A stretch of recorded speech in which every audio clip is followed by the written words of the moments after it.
And buonasera a tutti. Good evening, everyone. Back on What's the Scoop, June 4th, 2026, just past 6 p.m. Central Time, 7 p.m. Eastern Time, and 4 p.m. Rob Time, our producer behind the scenes.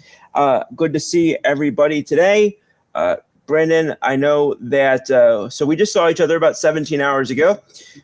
We were recapping on the K&K interim jokingly dubbed the No BS BNS show. We were recapping game one of the NBA Finals. We were recapping that late Knicks comeback over the Spurs. Tonight, we've got NHL Finals. We've got the Golden Knights going up against the Carolina Hurricanes.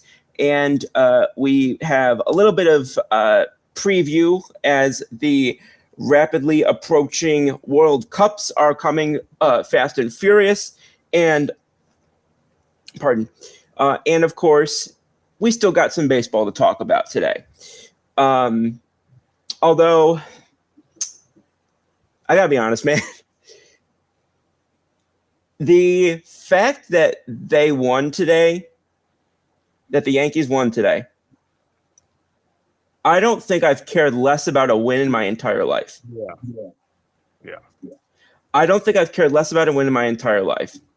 Because if anybody out there has like studied Latin, for example, and knows the concept of a Pyrrhic victory, that is exactly what this feels like. Essentially what a Pyrrhic victory means, for those who don't know, is it's a victory, but it's kind of like that meme that goes, I won, but at what cost? Yeah. Which basically is saying that it's a win, but it comes with such a cost that it basically feels like a loss. Now, obviously, what we're going to talk about had nothing to do directly with the win today, but it's just the timing is kind of lining up. But before we get to that, how you doing, man? You know, for all things considered, even though, with the bad news, hopefully not coming. Hopefully it's not as bad as we think. But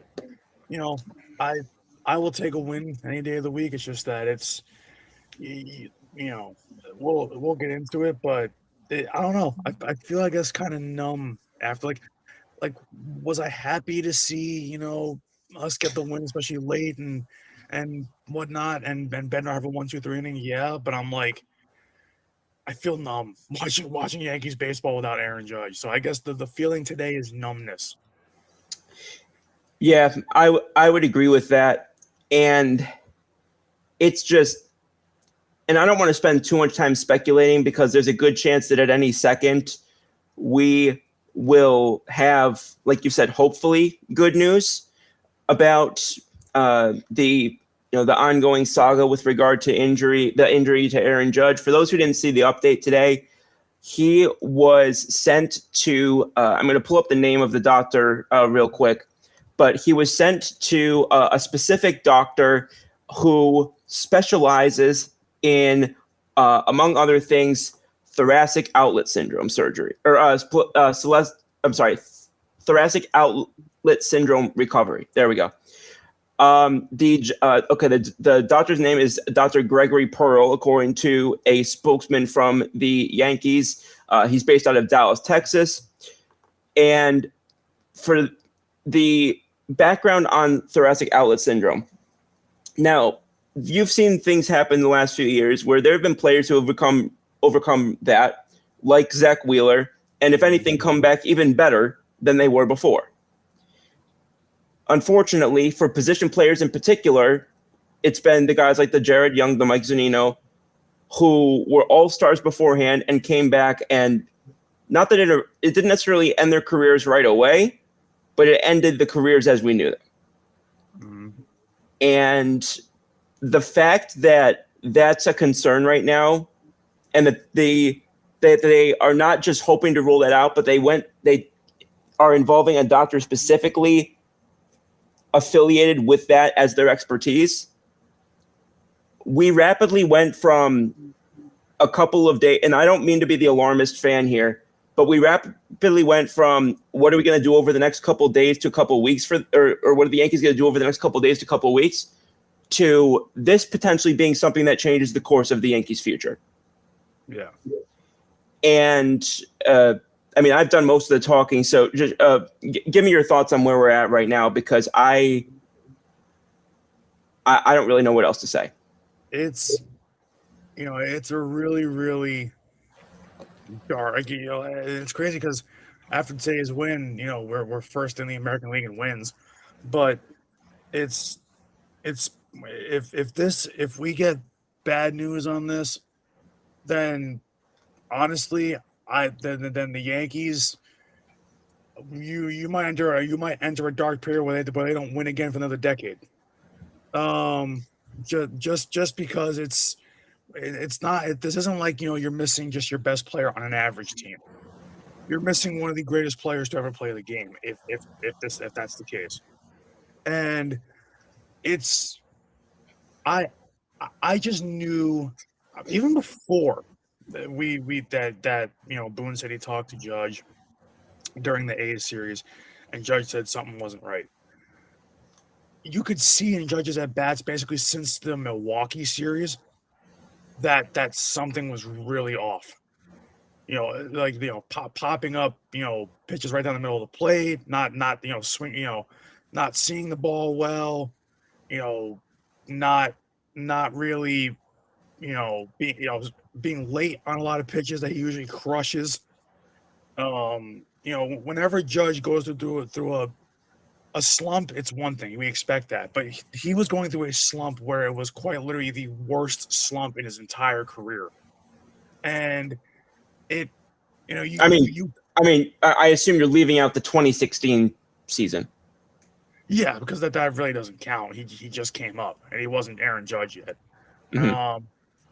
But I'm saying since being since really being a starter, since his real rookie season in 17. In 7, yeah.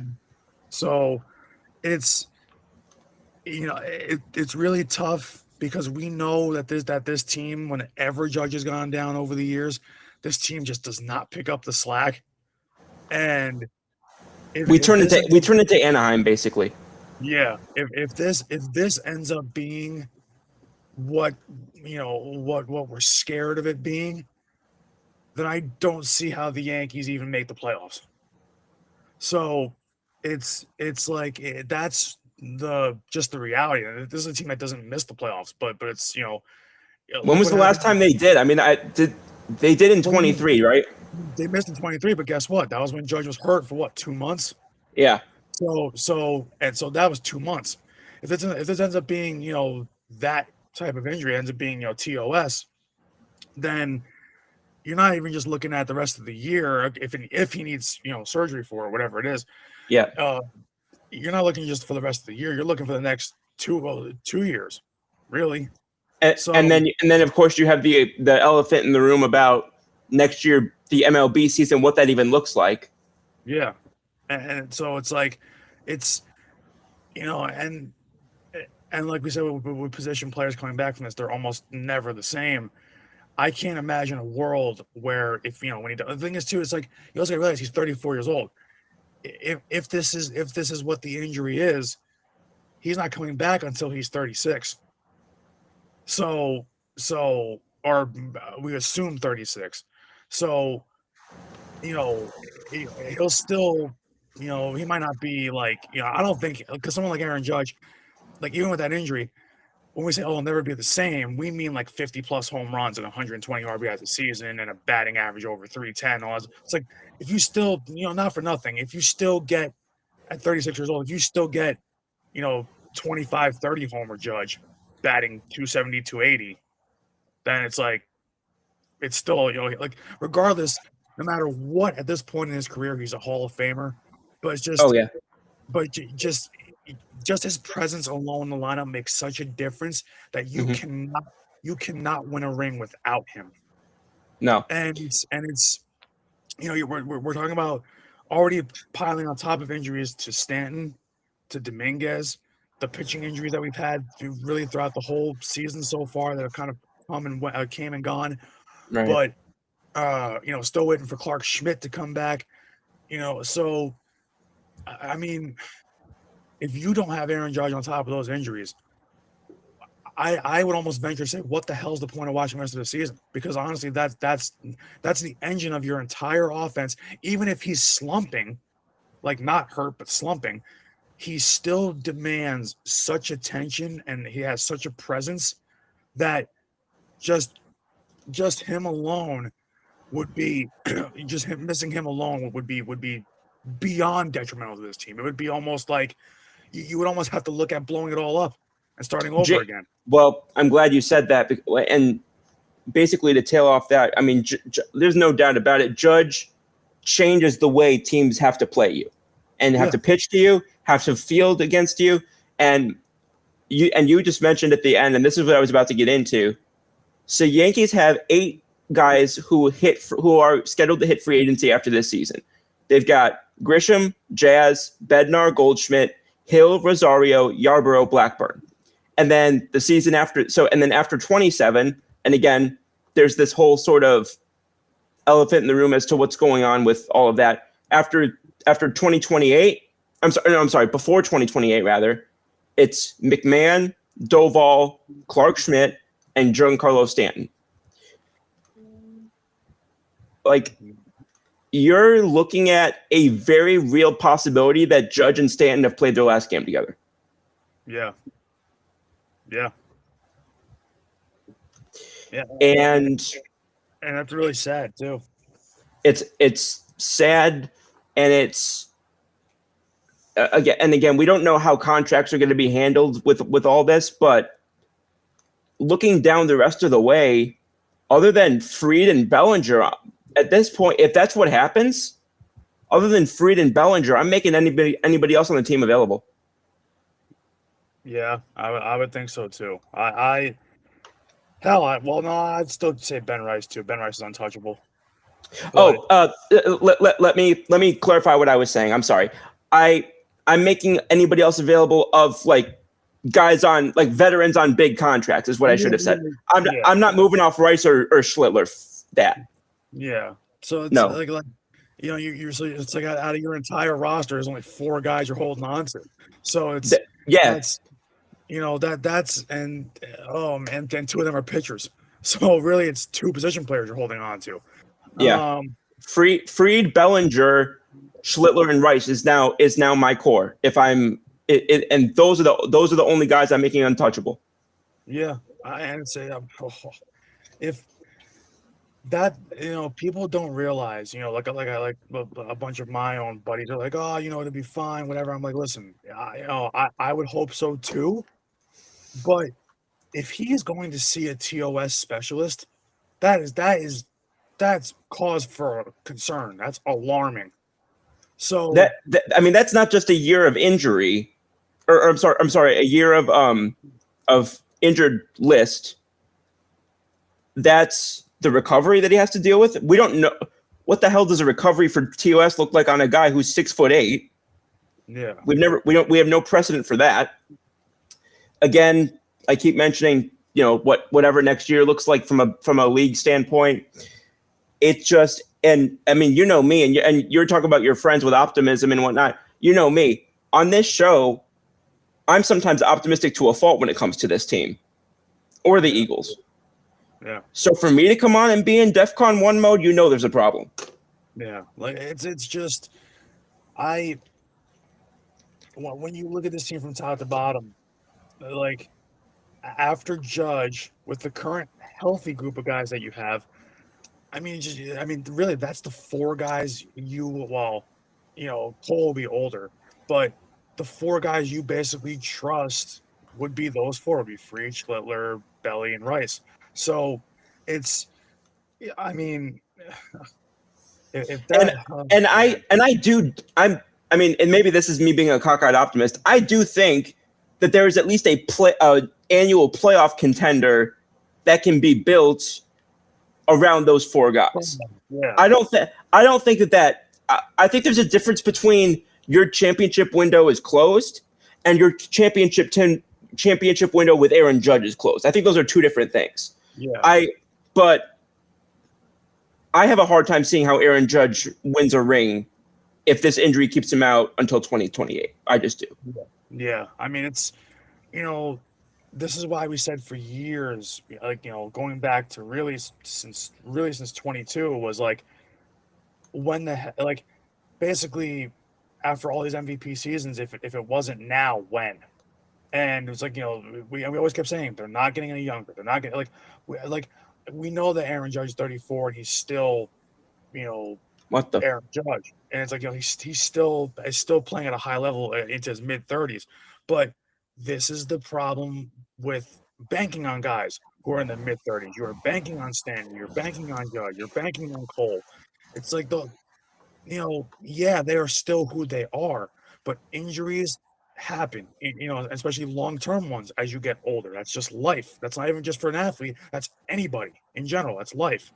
So it's just, keep like hoping that, oh yeah, we hope they're healthy. We hope they're healthy. We hope, and it's like we know they never are. Like, well, Aaron Judge is the exception because he somehow gets healthier with time. Yeah, he has like the whole time space continuum. He's the best argument against it that's ever existed. Yeah, yeah. It's just like it's incredible, but I mean, it's like, honestly, if this is TOS, I mean, if it is if it is longer term, and they're saying that they're gonna put him on the 60-day and all that stuff, then at that point, honestly, I know he's got a contract left to fulfill, but what, he's gonna be 36. He's under contract until he's 39. No. Aaron Judge's contract goes through 2031. So that's still 4 more years of him under contract. You're not doing anything with his contract. That's just not happening. No. I'm just saying 38, 39 around there. So yeah, it'd still be about 38, 39. But I'm just like, I'm not saying to cut him loose, but I'm saying that at that point, just like, man, I don't even know. Yeah, it'd be the end of his age 39 season is when it would run out. Yeah, I don't even know what it would look like, honestly. Like we keep saying that, it's hard to wrap our head around it because for other guys, it diminishes them severely. But for Aaron Judge, how much would it diminish him if it's that kind of if that is the injury? We don't know, just because it's like saying to Barry Bonds, hey, we're gonna nerf the hell out of you. Like, at that point, so like, I mean, unless Aaron Judge, if that's the injury, unless he comes back and proves that, oh my God, he can beat, TOS even, which would be an insane thought. But it's not saying it can't be done, but when you're 30s, if that's happening to you at 34, 35 years old, and you're going to be 36 by the time you come back, chances are you're just not going to be close to the same player. So it's just, I would love, I mean, and that's what's crazy is I knew that something was wrong immediately, because when they said that when he went down, oh, it's a bone bruise, but then they weren't giving us any more updates, and they said the next day, oh, he needs more. The second you say more imaging, I assume the worst, because you and me both. Because I'm like, if he need, and the thing is, this is now what, the second round of this, basically the second or even third round. So, like, if he needs this much imaging, like, I they keep saying, oh, he maybe they're optimistic that he's going to be on the 10-day IL or 15-day, whatever it is. I'm like, I don't think so. Not with it. Not if you need this much imaging. I mean, at this point, the concept of the 10-day IL, at least in so far as just talking about the actual minimum 10 days, is pretty much a moot point, because we can almost inevitably say that we don't expect them to be back for this coming series this weekend. And by the beginning of next week, that's already the full 10 days. So I think at this point we can pretty much see that the writing is on the wall as for it being the minimum 10 days at this point. Yeah. If you're talking about now trying to rule out something that would have a 9 or 10 month recovery minimum. If you're talking about having to even consider trying to rule that out, there's no way you expect him to be back in a week and a half. I'm sorry. Yeah, it's just there's no way. Like the best case scenario is he's back by the start of July. That's in that case, I would think. So, if it ends up not being TOS, so because I just wouldn't want to rush it at that point. At that point, just let him heal and just tread water without him. Yeah. Keep try to stay where you're at without him. I mean Right. that's hard. To And do. then that's hard to do because this whole offense disintegrates without him. Well, it's I think that because I mean it depends on. It's tough because the other things, there was a report that was done about things that can look like TOS but end up being something else, and that's things like a costal cartilage fracture, costochondritis, intercostal muscle strain, and it's things that can range anywhere from about a month, like you were saying, to closer to 4 months. So either way, we know we're looking at a situation where this season is now turned on its head very quickly. And we can pretty much assume at this point, losing him for the season went from the worst case scenario to one of the best case scenarios very quickly. Yeah. And honestly, if it is something serious and takes about at the earliest a 3 month recovery time. I mean, what the earliest you're getting? I mean, you would like to get him back for the postseason. If he's not getting back until September, somewhere around there, and if they're not right in the thick of things when he does come back, and I mean realistically in the thick of things, at that point just shut him down and let him rest the offseason. Just shut him down. Yeah. Because I'm sorry, I love Aaron Judge, and 70% of Aaron Judge is better than 99% of the hitters that have ever played the game. But it's not worth it to rush him back if you got 9 games left to play and you're 10 games out. Or no, I did that wrong. 10 games left to play and you're 9 games out. Yeah, I know, I understand that like Brian Cashman always says, and I mean, I know this is a very tough, spot to be in because then really they've never been in this spot. But Brian Cashman always says, we're the Yankees. There is no offseason that we need to go all in for it. Well, guess what? If Aaron Judge is out, you better not be sitting on your ass at the trade deadline. Like I need moves made. I think the Yankees. I genuinely believe. I think the Yankees would have liked to have picked up a catcher already. The problem just is. This is what I say on this show often, and people don't like to hear it.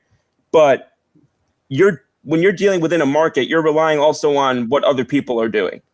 And the fact is that trade markets just have not begun to move yet. And they now, these day and age, with the timings of things having changed and the extra playoff team and all of this, the market begins to move later than ever.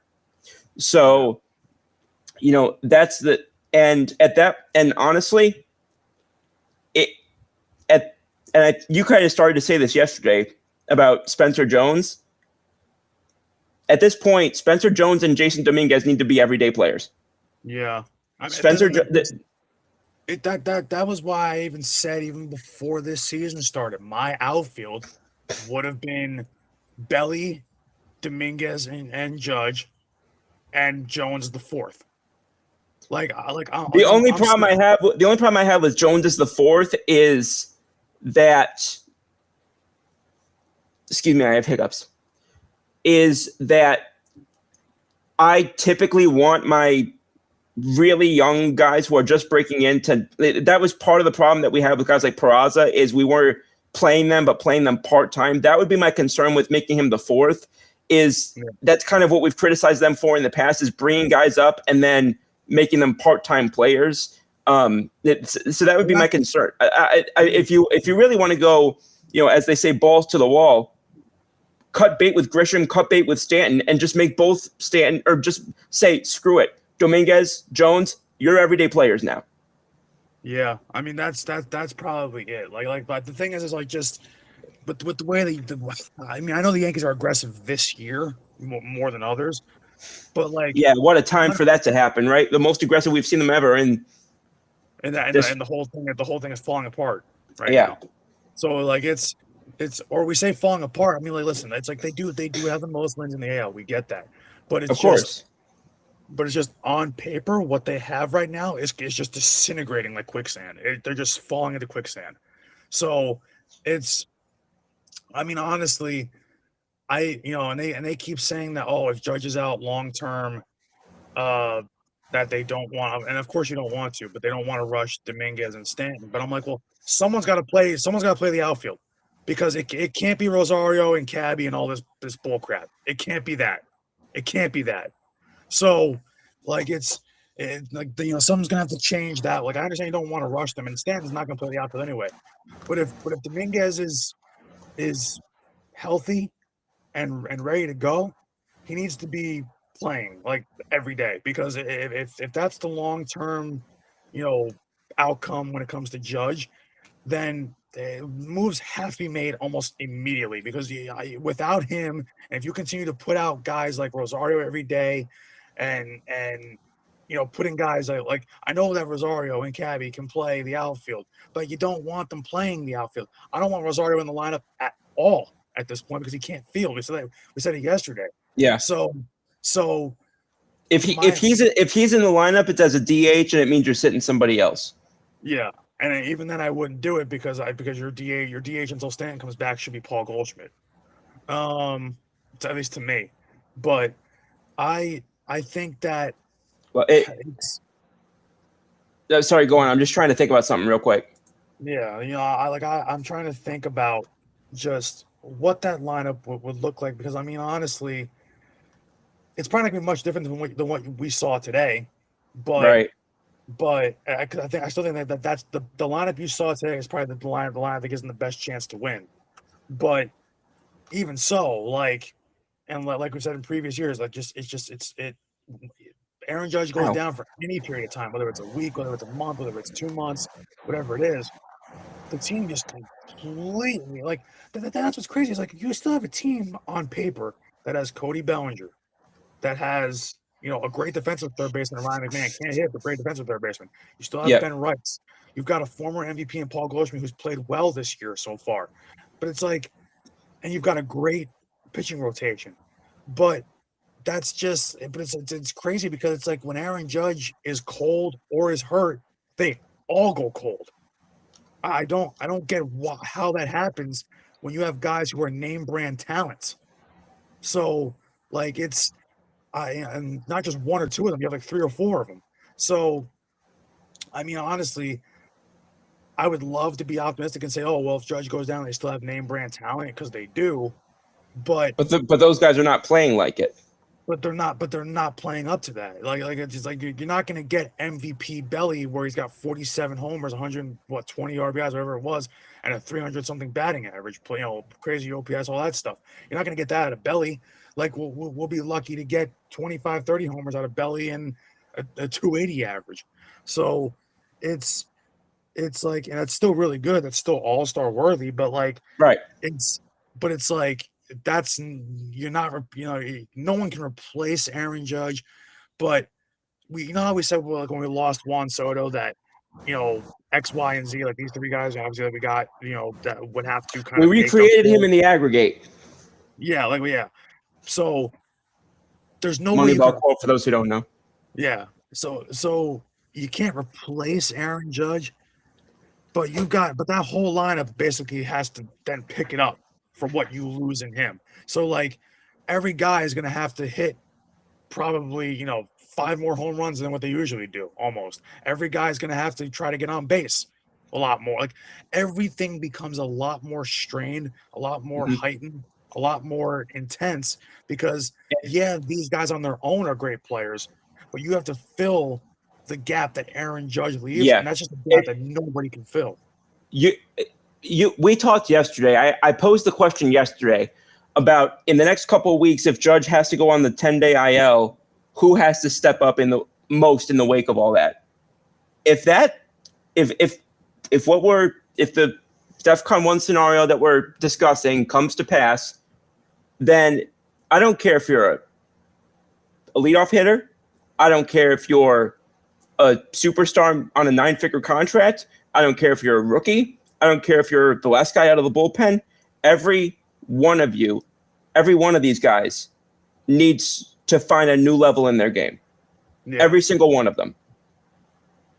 I'm not exaggerating. Every single one of those other 25 players needs to find another level in their game and needs to just turn it up, basically. Because, and I mean, hey, number 13 over there, you wanted 8 years for 280. Now's your time to earn it. You've completely cooked yourself from those 50-50 comments. You've shot yourself in the foot more times than Plexico Burris in the nightclub. But at this point, you've got a chance to go out there and take it, like Herb Brooks said. So yeah. So I'm looking at him. I'm looking at Trent Grisham. I felt like I was in the twilight zone today. The 3 guys we complained most about yesterday are the ones who showed up today. Yeah. I'm looking at Trent Grisham.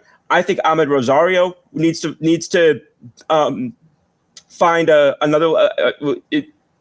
I can't rely on him on defense, but he needs to become off the bench. Yeah, off the bench. Yep. You better be what's his face? Scott Hatteberg. You better be Shane Spencer. Oh, okay. I went Scott Hatteberg, but okay. Well, yeah, I was stuck in the money ball. But you better be Shane Spencer off the bench. You bet you coming off the bench. You better be a spark plug because you're going to go up there. Because honestly, if you're going to go up there, and there's been plenty of at bats where he gets up there with guys on first and third one out or second and third one out, and I see him swinging over balls in the dirt. No. You need to go up there, and when you see ball, hit ball. It's like I don't want to see guys up there. Honestly, because Aaron Judge is out, and because Aaron Judge plays this game the right way, I don't want to see guys jogging. I don't want to see guys taking half-ass swings. I want you guys to play like you're gonna die tomorrow. Yep. I want you playing so damn hard that you are basically puking on the field after that 9th inning.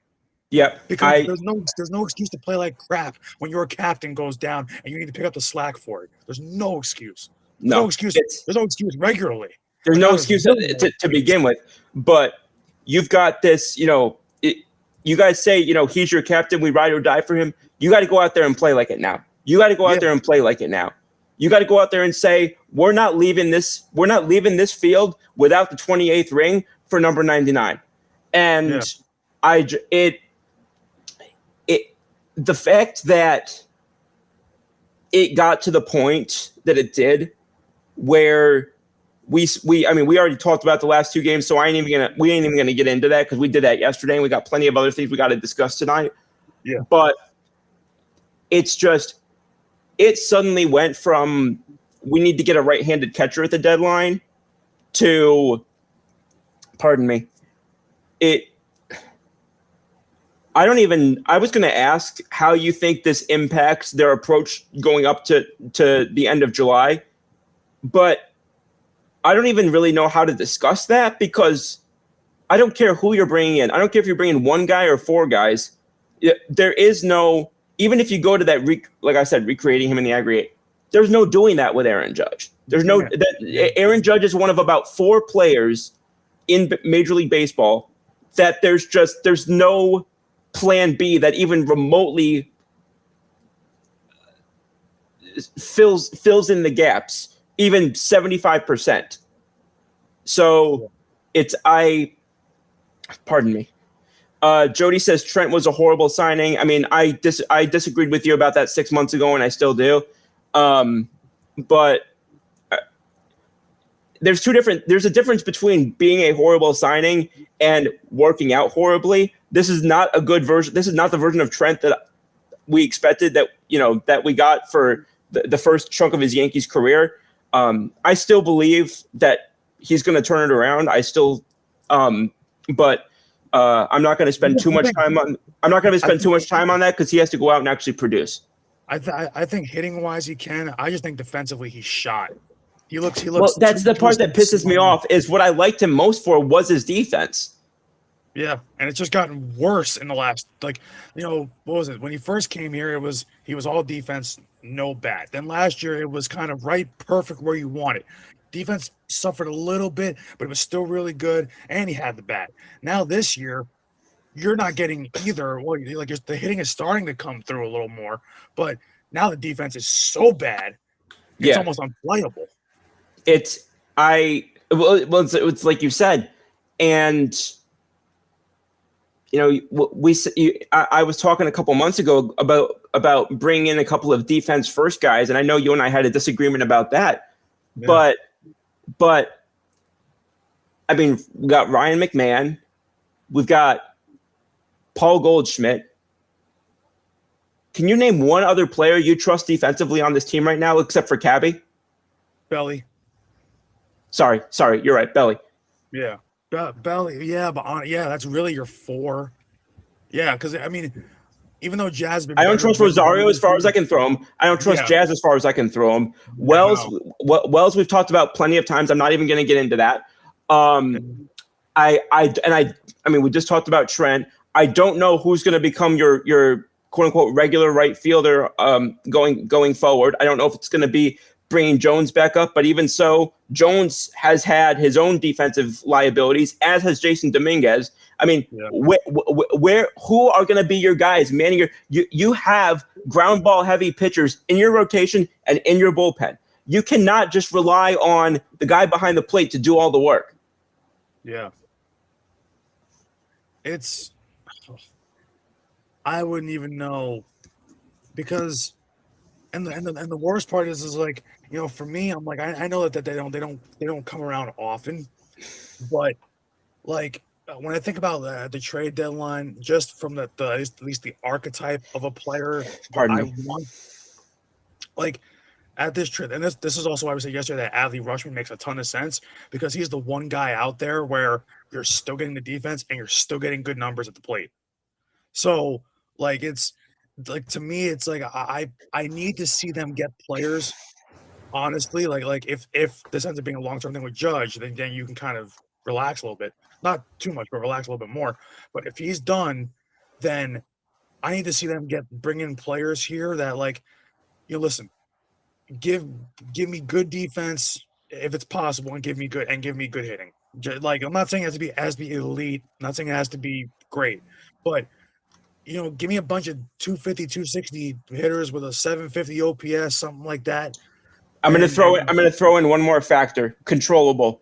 Don't be giving me no damn rentals. Yeah. Oh, that's one thing I keep seeing. I don't know why this article keeps circulating around. I know why, but I also don't know why people are putting so much stock into this, because every Yankee or bigger Yankee person out there on the social media spaces has been like, oh, are the Yankees going to try to go after Tariq Skubal? I'm like, first of all, I knew that was the name you were going to.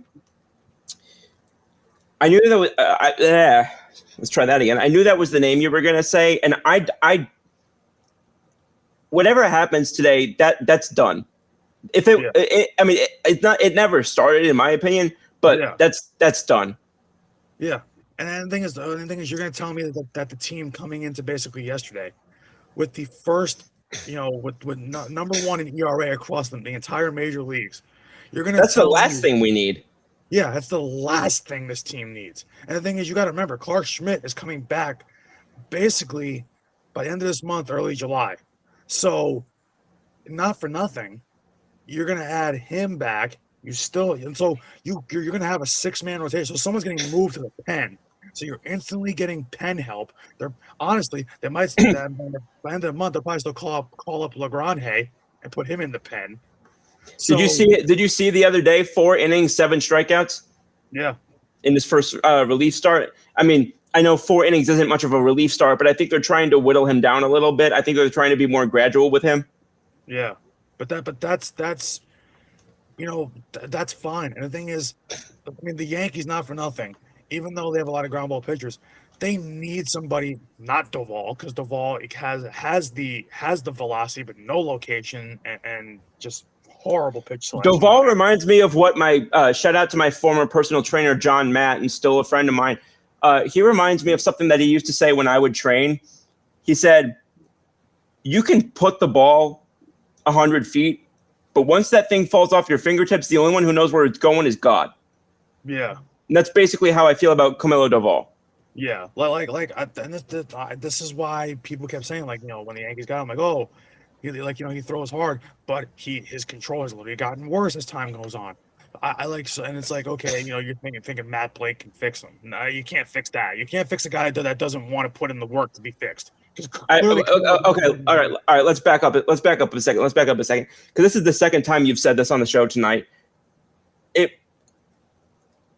Where do you have the perception that Camilo Doval, and you mentioned it earlier with position players about their work ethic and whatnot. I'm just kind of struggling with where you're getting the perception that struggling to do something and the effort that they're putting in are just. Can you explain that a little bit? Because that's where you're losing me. Because when it comes to Matt Blake, and the thing is, it's like 9 times out of 10 he can turn any water into wine. And getting Camilo Doval, where you got him from, you were getting a guy who was good at one point, but became water. And it's like Camilo Doval, since he's come over, basically since that trade deadline last year, I can maybe think of maybe a handful of appearances where he's actually been decent. Like, to me, it's like it shouldn't, like a guy like that has that kind of velocity, that has that kind of movement on it, late movement on his pick. A guy that's like, to me, that's why I'm like, it's gotta be a problem with the guy and not a problem with the actual, the process and actually what he throws. It's because I'm like, at that point, how does it not get better? Why are we still seeing the same shit every time he goes out and pitches? It's every appearance. So it's like, to me, I'm just like, that's where I wonder, or I question the work ethic, because at some point it's got to get better. Like, I don't disagree with you that the problem is internalized with the individual and it's not necessarily in what Matt Blake is teaching him. But I still think there's a gap between it being something fundamental within the individual and that specifically coming down to work ethic. There's a split there for me, and I just wanted to understand it. And I'm not saying I have any proof to counter what you're saying. That's just a feeling I get. Like, it's like, with him, it's just we see the same stuff every time he comes out of the pen. It's like, it doesn't matter if it's the 6th inning or if it's the 9th. It's the same. Like, doesn't matter. You can't put him in high leverage. You almost can't put him in low leverage. Like, it's honestly, it's crazy how you gotta save him for no leverage. Unfortunately, those games happen at single A. Yeah. So it's like that. That's why I'm just wondering. I'm like, is it, because I'm like, to me, just when you have a problem in every scenario that you're put in, either it's all in your head or it's all in just how you carry yourself, which leads into your work ethic. So, like, see, I tend to lead toward the English. I tend to lean toward the first one. And again, you and I have seen this time and again where there are just guys who between the ears aren't. I don't know if aren't cut out for New York is fair at least yet, but struggle getting to New York. Yeah. It definitely seems like Jake Bird was one of those guys. It seems like, pardon me. It seems like for some reason there's that with Camilo Doval. I get more surprised when it comes from guys that come from places like San Francisco or places like Chicago or places like Los Angeles or places like Boston. Yeah. I get more surprised with those guys because they're used to more of like the fanfare, the media, the cameras in their face. Like, they're used to that more. I understand, coming from a place like Colorado or coming from a place like, formerly Oakland. I understand it a little more coming from those places. But when it's somebody who comes from not a similar market, because there's no comparable market to New York other than maybe Philly. Yeah. But so I do think that there's definitely issues there. I mean, that's obvious.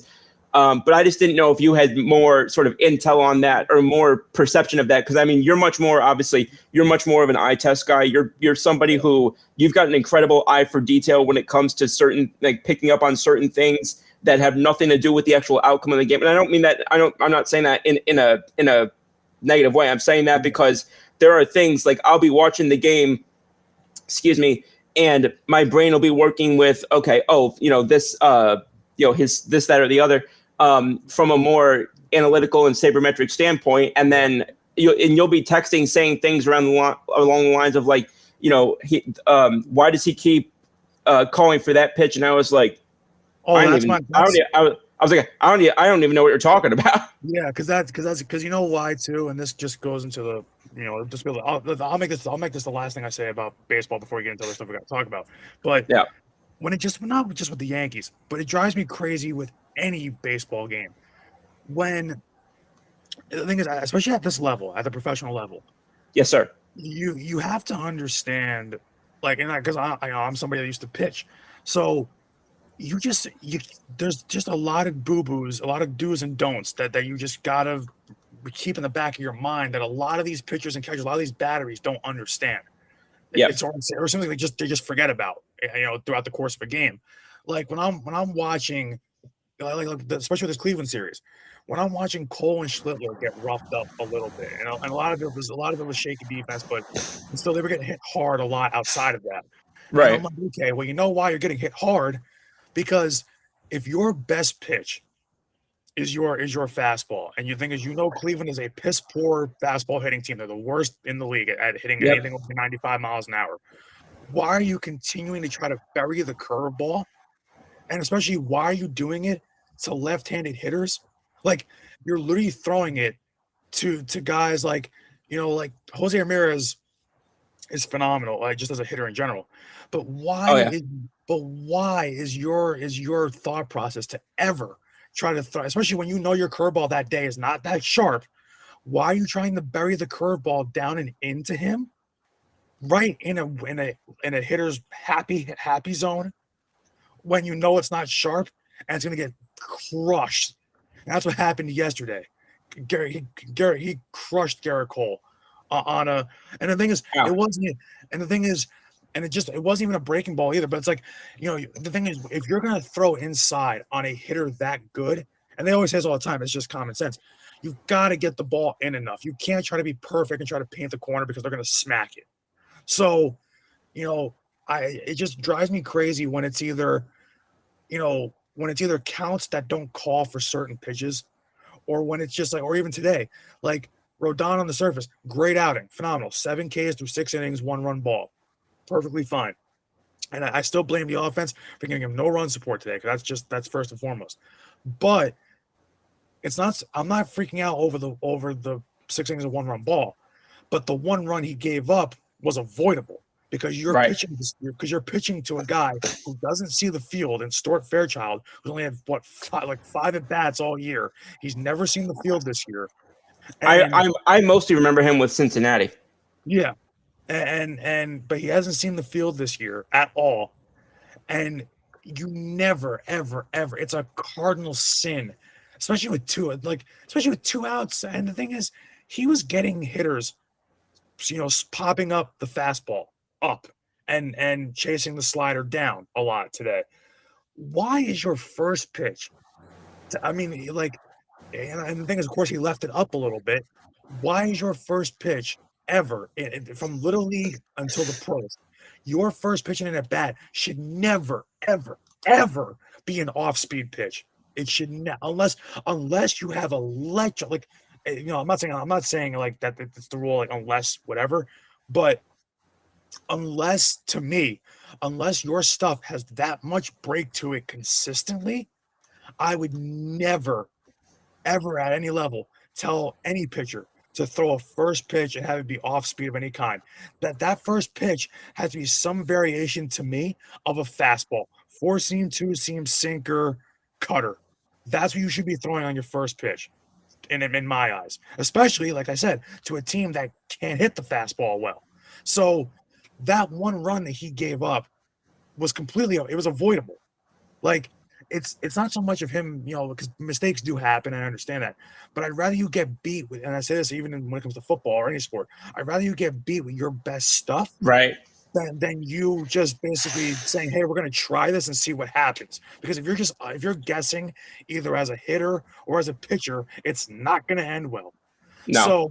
So I just, to me, and that goes back to why I've been critical about Austin Wells and Escara calling games, Yeah. because it's not so much them calling the whole game, but it seems like in big moments, both of them just don't call the right pitch, or they don't, or hell, it could be the right pitch, just it's just not the right location they should be setting up for.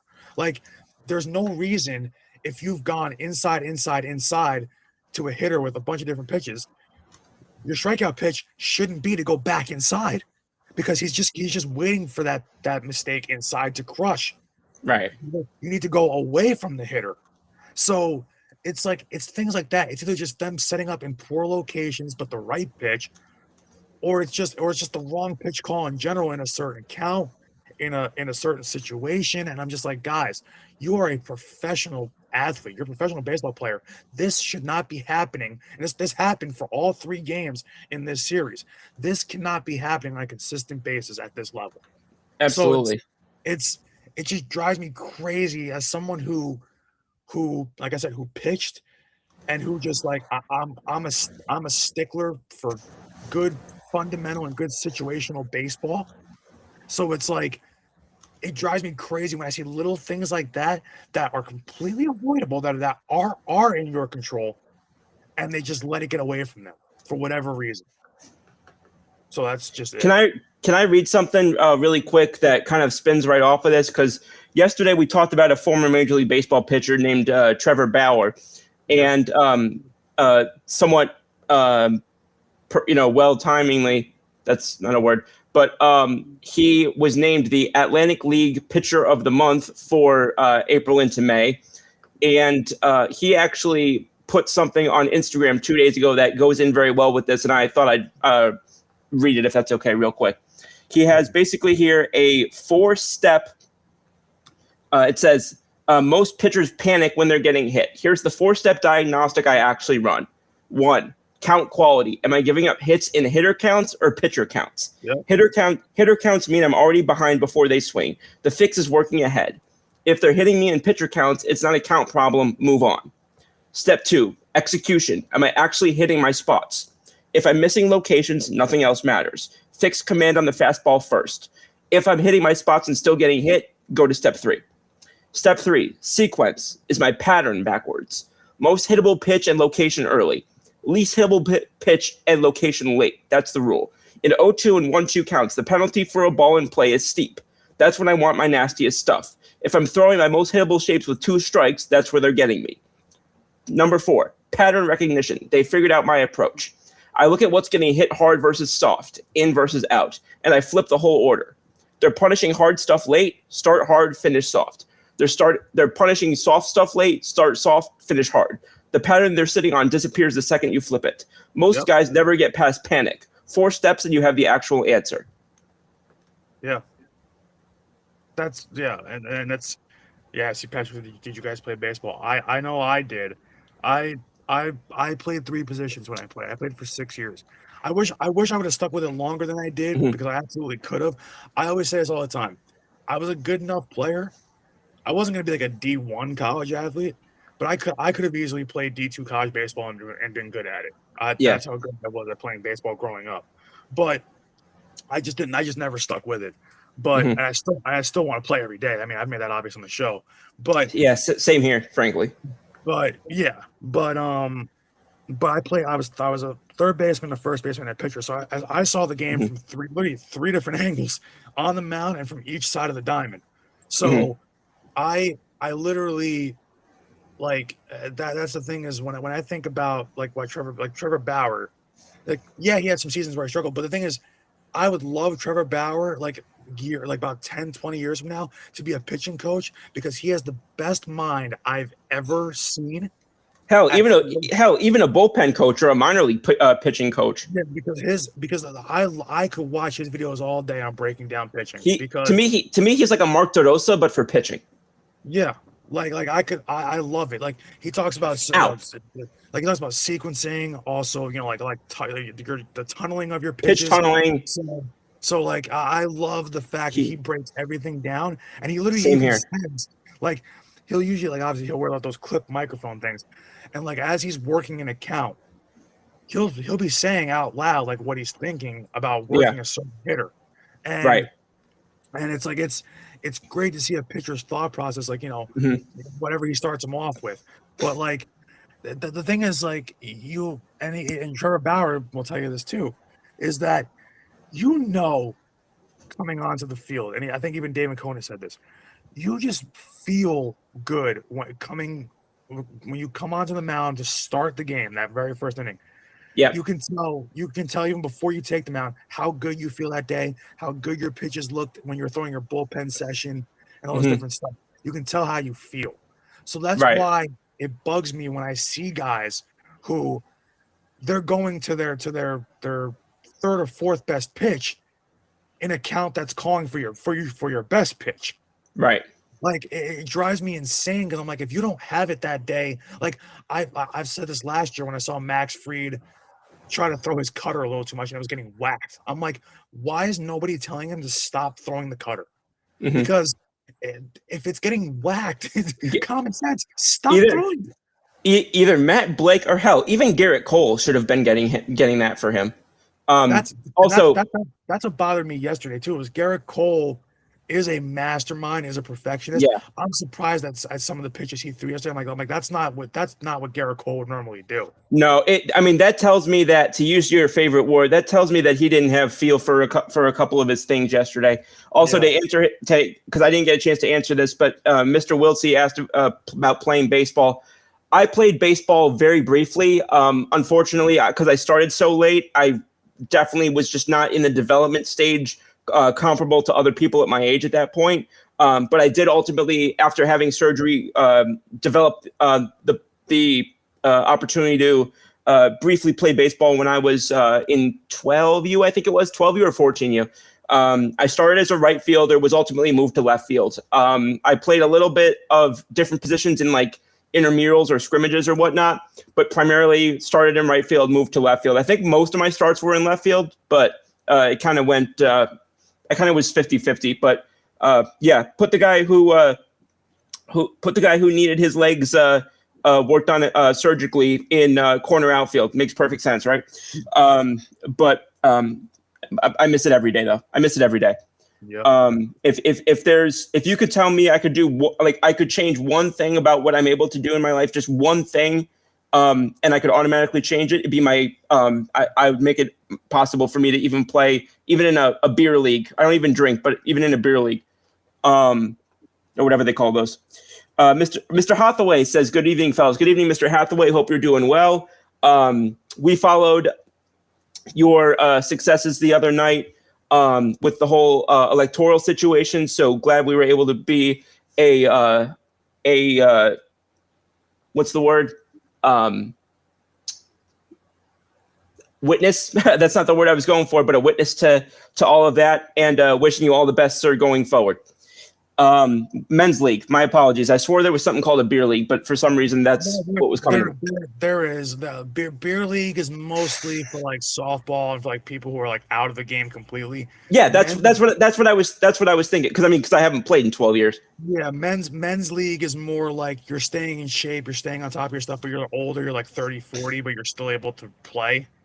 So like, yeah, see, Rob is saying hockey is what I think. Yeah, there's beer league for hockey too, but the thing is like it's kind of a different. They're somewhat similar, but men's league is more like when they call it a men's league, it's taken a little more seriously than a beer league.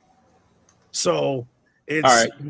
so basically that it's just a little small distinction, but it's almost the same thing, kind of. So it's like crocodile versus alligator. Yeah, pretty much. Yeah. Don't ask me where that came from.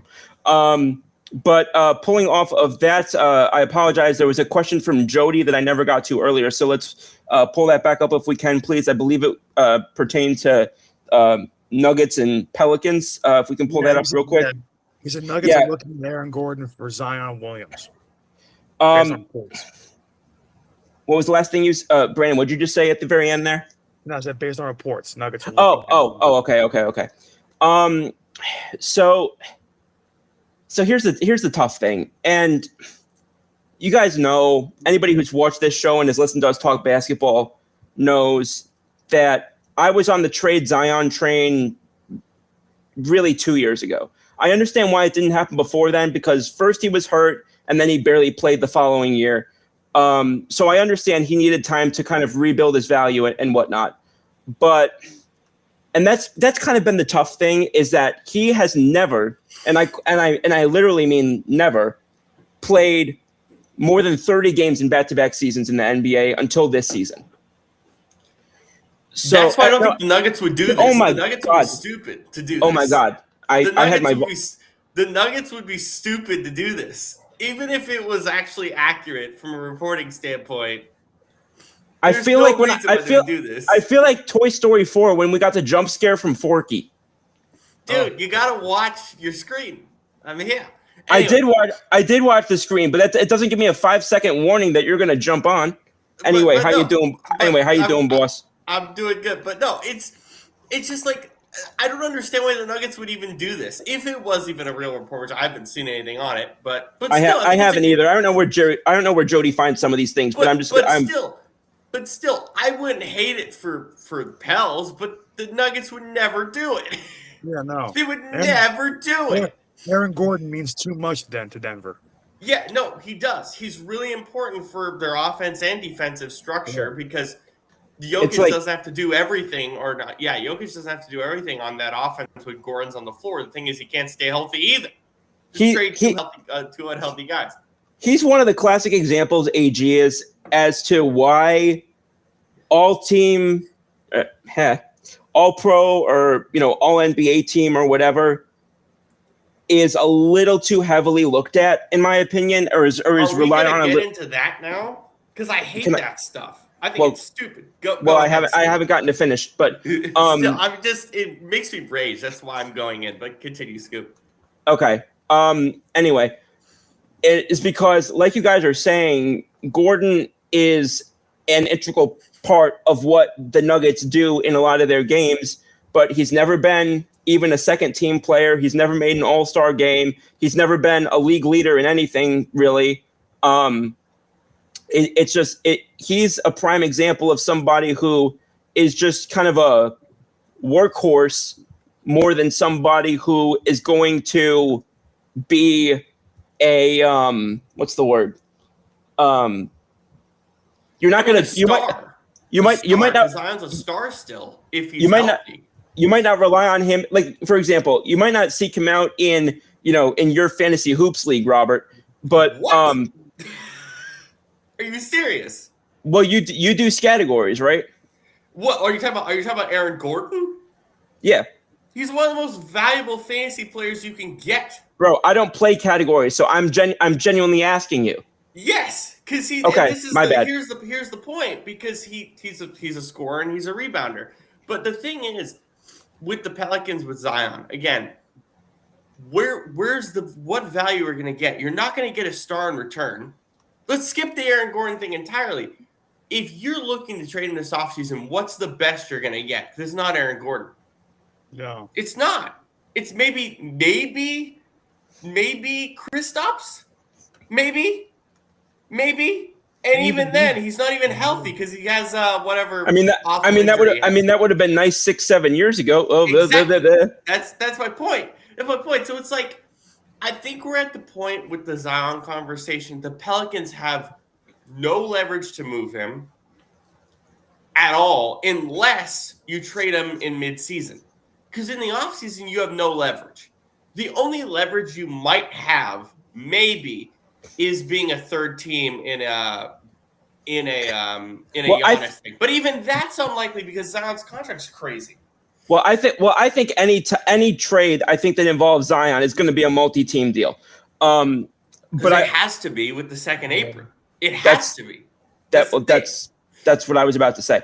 But there's also just the fact that, and it feels like every 6 months, the they'll have more leverage in February. Well, they'll have more leverage in the summer. Like it keeps They feeling have like more leverage in like, February. well, They have more leverage in February. This is what people get wrong: is they have more leverage in February because teams who want a star to help them win a title happens in February. But his contract is just a mess. Now, speaking on Zion, I think he's going to Miami, and I don't think it's even close because they're the only team that can do a 1-for-1. Because think about this. Actually, no. Let me rescind that. Cleveland. Cleveland's the easiest decision. Cleveland is Miami, sure, but they won't move Bam. Cleveland is easy. Here's why Cleveland's easy. Wait, who would Cleveland give up? Evan Mobley straight up would get done easy. The contracts are exactly the same. They're exactly the same. They would get done easy. They would get done so. And again, I don't know what they're gonna do with Harden, but if you're looking at no. But they have to do something with him because he's on like I don't care. Keep him the hell out of Louisiana. I don't care. Well, no, I'm not talking about the Pels. The Pelicans are not going to. Oh, thank God. I'm talking about Cleveland. Whatever Cleveland's going to do with Harden, okay. I don't know. They're going to have to do something. Aside from that, a Mobley Giannis deal makes so much sense to me, and I don't know why. That's going to get done in the summer. Giannis, what happened to? Well, no, I'm just switching to Giannis here because I was confused. Cleveland. When I look at Cleveland right now, this is the move they have to make. There's no other question. Like Mobley's a good player, sure, but if you want to win now, there you go. And look, OKC can also be involved. Like if they want to put Chet up, but even then, you can't do that because Chet's contract is extremely low. And Caruso and a bunch of picks, well, it might get it done. I don't think it's that realistic. When it comes to Giannis, I look at Cleveland as an option. Miami could be, but I don't think they want to get rid of Bam. Just like the only two teams I can think of for the Giannis conversation because Boston can't do it. I'm trying to think any other teams that could feasibly do it. San Antonio can't do it. LA, the Lakers, I don't know what the hell they're doing because it depends what happens with LeBron. He's a free agent. LeBron's a free agent, so I have no idea what's going to happen with him. I almost want to bet that LeBron's going back home. Yeah, I agree. Nuggets, they can't. I mean, they could, but Aaron Gordon and like a few picks, I don't think the Nuggets could afford him. I don't think they would want to because I don't think Jokic and as Patrick's saying, the Nuggets, Jokic and Giannis don't make sense to me offensively at all. They just don't. So that's how I'm looking at it. So, I mean, and for the Pelicans, like, I don't know why we're talking about a Zion trade when it's virtually untenable. I only mentioned it because Jody brought it up. And I respect Jody for bringing it up because I think the Aaron Gordon thing is interesting. But realistically, the problem with his value is his contract. Contract's a mess. It is, and that's the frustrating thing. That's what happens when you get a player who is the classic. When he's on the court, he shows you exactly why he was the number one pick most of the time. Most of the time. But unfortunately, and now again, thank God, knock on wood, he's been more healthy and more durable the last 2 years. He played 30 last year, and again, knocking on every durable. 30's durable. In modern NBA, 30 ain't durable, but I guess once again I hadn't finished my sentence. He went from playing 30 to playing as many as he did this year. And it's good. You're gonna have to stack that up, right? You're gonna have to show next year that it's not gonna be 30, it's not gonna be 20, it's gonna be 55, it's gonna be 60, it's gonna be 65. You're gonna have to start showing that somehow you're gonna get the Aaron Judge syndrome going where you're gonna be healthier and more durable as you get older. Okay, how many games did Zion play last year? Did he play this? Not the third. This most recent year, I think it was 65. So he hit the average. It's not bad, but he can't hit that every year. It was. I'm trying to think. 62. 62 is good because 65 is when you get your awards. Yeah. He can't do that every year though. But can we think about this in context, please? the team first of all, they changed coaches in the beginning of the year. They went from, they had moved off of Willie Green. So they had that whole situation where they promoted Borrego.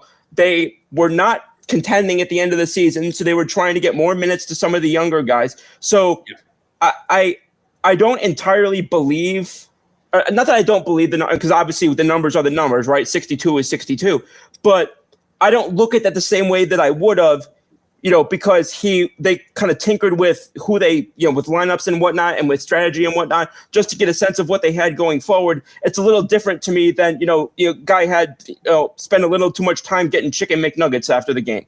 I mean, my whole thing with your lineup this year, and we talked about this all last season or this season, I guess, because we're still in the NBA Finals, is your strategy was stupid the whole year. You barely played. Don't be saying my strategy. I didn't do none of it. I would have been doing something completely different. Don't be saying my strategy.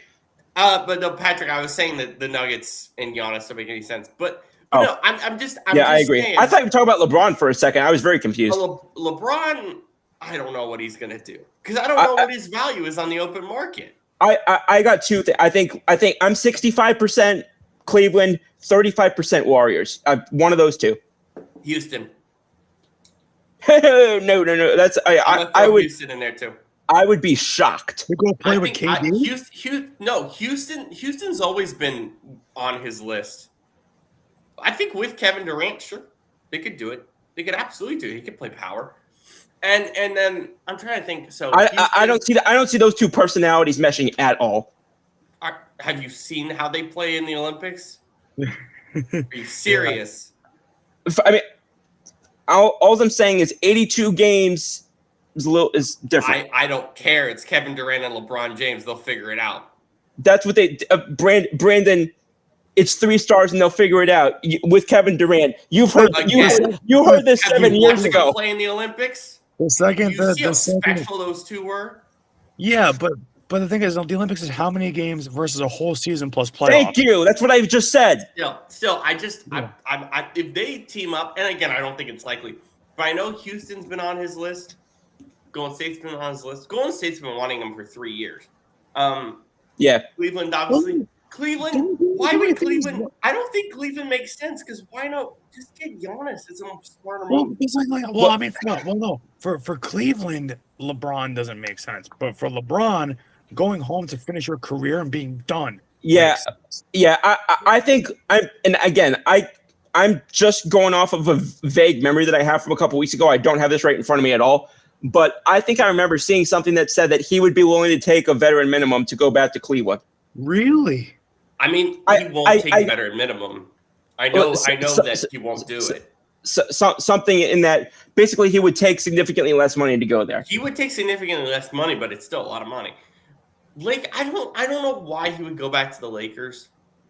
I can't see. I'd be shocked if he goes back to. I think he's more likely to retire than go back to LA. I know. I mean, I don't know. I mean, playing with Luka is always attractive. Clippers are interesting. That's a very interesting thought. What? I don't think that. Yeah, absolutely it is because you have Kawhi.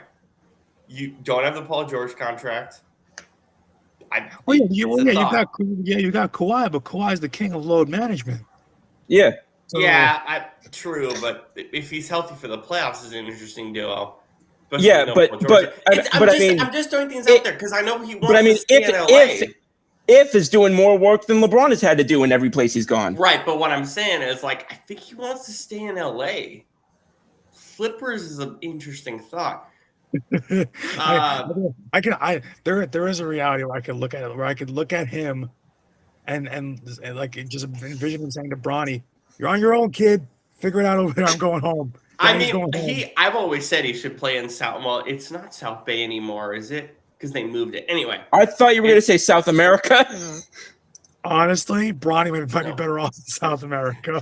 No, he should just play in the G League more. I've always said this. Also, I'm just going to take 10 seconds because there was a comment a couple minutes ago. Jordy, hi. Thank you so much for tuning in. I know you've been watching the last couple, but thank you very much for tuning in. Hope you're having a good night. Also, Rob, a fellow Seattle native over there for you. Yes, my friend. Yes. I'm very excited to go down to the port to watch some World Cup matches down there. Because I don't want to be in the big city for that damn World Cup. I'd rather be in one of my local ports. Oh, you know what's really scary is that the World Cup we obviously know starts on June 11th, June 12th. I did not know that, so thank you. Well, yeah, but then June 12th through the 14th is the annual Portuguese feast down in Newark. Oh, Jesus Christ! I didn't know that the Portuguese feast was a thing.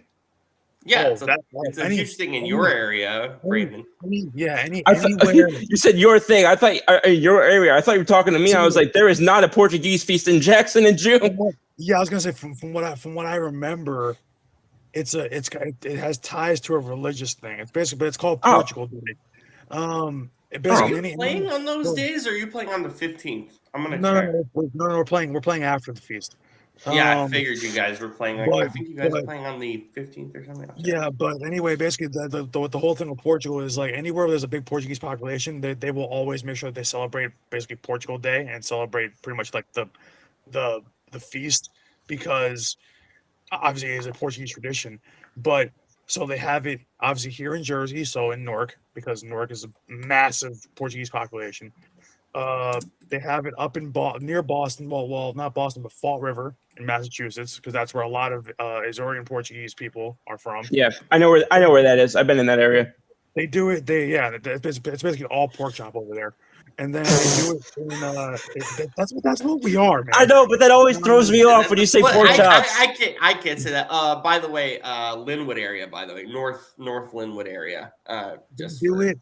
Because it's not. I mean, you're not going to find a lot of pork chops in the South unless it's the actual food on the grill. Yeah, I was going to say I can name about 10 places near me that you can get some good pork chops, man. I'm going to say something really racist. Do you eat pork chops in these feasts, or no? Do you eat pork chops at these feasts? He's basically asking, do you commit cannibalism? Yeah, no, that's not.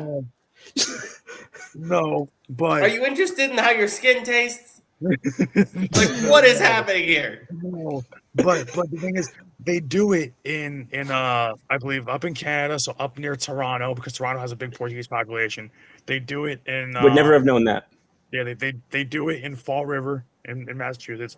They do it in here in Jersey in Newark, which is obviously, like I said, it's only about 10 minutes from my house. They do it. Oh my God! And Brazil and Morocco's on the 13th in New Jersey. That's Jesus! That might be a problem. That's gonna be such a great game too. Damn it! Right, because you know why? Because a lot of Brazilians because Brazilians they come from Portuguese, because Portuguese people come out obviously. So, that's gonna be hell, because it's taking place in the middle of the feast, which is This might be a dumb question. This might be a dumb question. How often does Portugal? How often does? Clearly not. Have we not learned this in the first 114 episodes? But how often does Portugal? How often does Portugal play Brazil? Like once every 3 years. It's a rivalry. Okay. You would play hope international friendlies. Yeah, you would hope that it's more often than that. But the only chance they would have to play them is if they get to the knockout stages and it works out that way. But the thing is that I wish they'd play each other more, because that's literally a civil war. Yeah, I was gonna say you guys are always telling me about how intense soccer or football, association football rivalries are. Don't call it association football, for God's sake. Nobody does that. Well, it's what it's listed as. Every time I look online for something, it says association football to differentiation from American football. FIFA, man, I'm not gonna talk. I'm not gonna give Infantino the mic ever What's again. What's Infantino? God, Jesus, this is so bad. You should know who this guy is. You're a sports fan. Infantino is the head of FIFA. He is basically the Pope for soccer. Are you aware of the fact that about 98% of what I know from FIFA has come from the two people on this screen? Yeah. Still, brother, did you see what he did? Can we talk about what he did, Brandon? That I showed you. Did you see? I'm gonna let you guys take the lead on that one, because I don't know what you're talking about. This basically FIFA has these summits, which is basically I'm just gonna say it, a circle jerk of idiotic rich people who are like 70 years old. So he goes. So it was in Isn't that Vancouver. just leadership in a nutshell? It was in Vancouver, Canada. One of the most beautiful places in the world. I love that place. He requested. I apologize. I can't find there's a great soccer podcast I was talking about this. I apologize for stealing your guys' thunder. But anyway, so I think it was last week or 2 weeks ago. That's okay. The Thunder stole your basketball team, so. Oh Jesus. Anyway, so there was a summit there. Infantino requests basically a double presidential motorcade, and the BC department said, "We ain't doing that. We ain't even do that for the Canadian Prime Minister." And then I hope that's actually what they said. I hope they actually said we ain't doing that. Pretty much.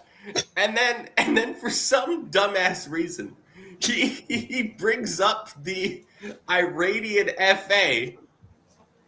He brings up the Iranian FA. How does Iran get involved in this? No, not Iran. The Israeli FA and the Palestinian FA, like the heads, and he tries to get them to shake hands while they're talking. You gotta be shitting me. And I was like, dude. And they're respectful, obviously, but he was trying to like put them together to shake hands. They're like, no, we're not shaking hands. But they had like a respectful conversation about, football in their country. And like, it was a very respectful conversation, but he was like trying to push them together to shake hands. How long until he tries to do that with Ukraine and Russia? He tried to do it 2 years ago. Yeah, it's like a little kid playing with toys. Like, oh, now kiss. Like, no, bro. Like, that's what watching the news. That's what watching the news feels like sometimes. Oh God. I love Bellevue, by the way, Jordy. I love Bellevue. I go there often. Oh yeah, she's from Bellevue. She says, don't ever call the soccer, but of course she messes it up in any way. She says, don't ever call the soccer Associated Football Scoop. Well, that's okay because I didn't call it Associated Football.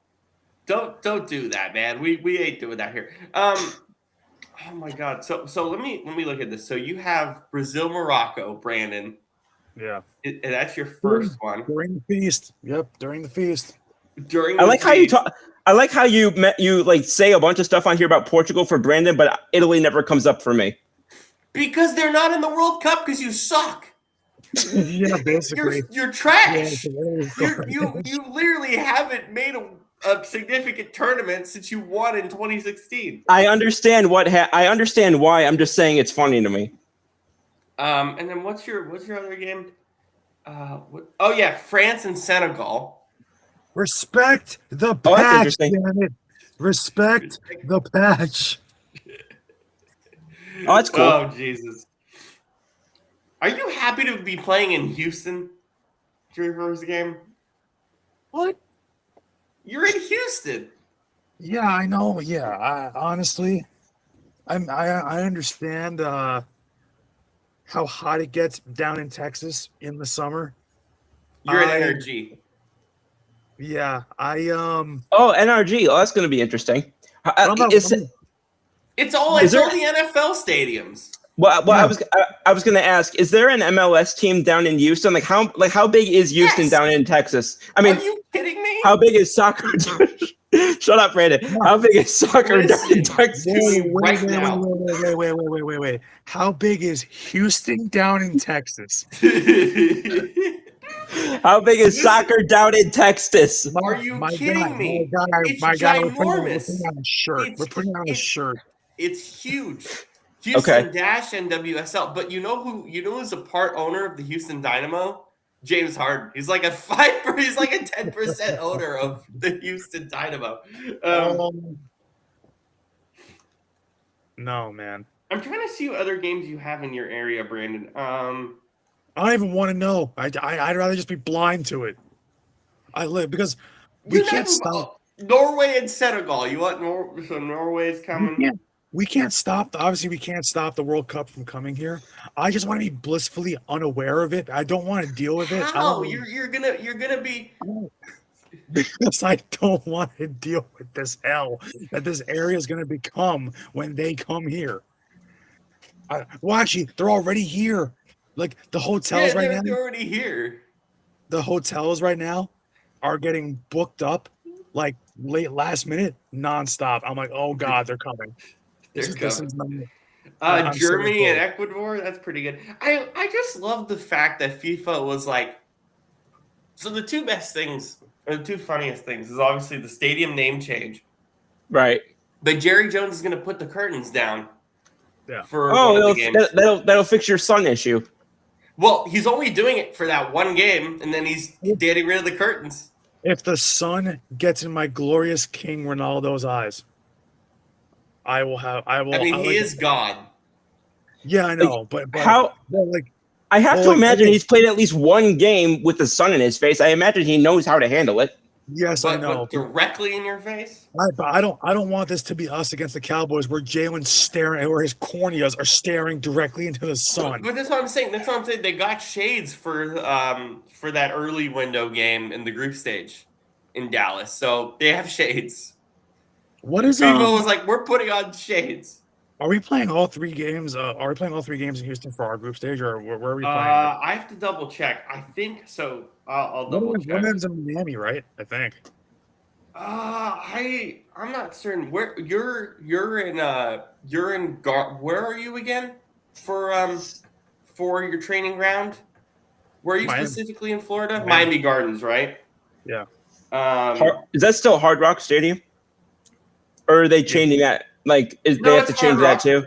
Okay. But yeah, they have to change it. But so Houston. No, let me look at teams. I'll be honest. I think the best part about the World Cup is this app. FIFA did a good job with their mobile app for the World Cup. They have a mobile. Remind me to download that because there's no way I'll remember. Yeah. Crap. What? Host countries, UEFA. Oh my God, Scoop! Did you watch the Bosnian national anthem? I don't think. Did you send it to me? I didn't see it. Yes, I did. I sent it to you earlier. I don't know where you sent it to me. So either resend it or just you again. Just tell me what app you're sending it on. Yeah. So you have your first 2 games are your first 2 games. Oh, by the way, all on Fox. Portugal, Congo, Houston. Portugal. Fox is loaded with content this weekend. I know. Well, they got the World Cup for like half price, which is crazy. Hi, Mr. Wiltsey. Download that app. All right, forget it. Jersey is on. And Portugal, Uzbekistan, and Houston. That and jersey, Colombia, that jersey is fire. Yeah, I have my USA shirt, but I'm not wearing it until the World Cup. Colombia, Portugal is in Miami. So nice. But yeah, Scoop, I can't talk about Italy because Italy stinks. You guys suck. I heard you the first time. I genuinely, and I even said this before you even told me this, Rob. If we don't at least make the semis, it's a failure. But that's funny because that's what I'm saying for the USA, for our national team. I'm saying quarters are failure, but I'm not even thinking we're gonna get out the group. So, yeah. What date is the? Help me out. What's it called? Selection show? What selection show? No, they assigned the groups and everything. Oh, that was like 2 years ago, dude. Yeah. No, you said there was something coming up this weekend. What? I'm trying to think what's coming up. You said a couple days ago. You said something was happening this weekend for soccer. Well, just World Cup prep. I mean, it's just all the international friendlies. By the way, did you see Ivory Coast beat Germany this morning? Like 2-1. Oh no, Côte d'Ivoire. I didn't even know they played this morning. I get it. It's a friendly, but these African nations are kind of balling in these friendlies. Respect. It definitely, yeah. I'm not concerned about a friendly yet, because also too, you got to also realize, yeah, it's cool to if a team that's underdog wins it, but also, yeah, they're not giving 110% like they are during the World Cup either. No so way, it's right. No way. Right. By the way. Oh boy. Scoop, Oh boy. two games are on Tubi, as well as on Fox. Those have to be crap games. What games are those? The first game, Mexico and South Africa, which is gonna be good, and then the first US game is. They're also on Fox, like they're on regular Fox, but they're on Tubi as well. Okay, that makes a major. I mean, at least I have Tubi now because of that friggin' film that we watched on Football After Hours. But just watch it on Fox. Why would you watch it on Tubi if the game's on Fox? Okay, Rob, can I finish, please? What I was going to say is, at least I have Tubi if it weren't on Fox because of that film that we had to watch. But if there's an exclusive during this World Cup on Tubi, that will royally piss me off. No. Luckily, they're not exclusives. But I swear, Tubi's got some crazy content now. Yeah, they do. It's crazy. It does. The crazy. You know what Scoop is getting so close tonight to doing his Skip Bayless. It's my turn. It is. I don't know why. This is why I come on the show. I yell. Please, I want to interrupt. Please don't ever let me become somebody that you can liken to Skip Bayless. Please, I will feel so bad for everybody watching, everybody working with me. I'll feel so bad to everybody if I become Skip Bayless. You're getting close, my friend. You're getting close. I can feel it when you're like, what the hell is it? When Kanye West interrupts Taylor Swift. I was gonna say that earlier. I was gonna make that joke earlier. Which, by the way, less than a month until that wedding.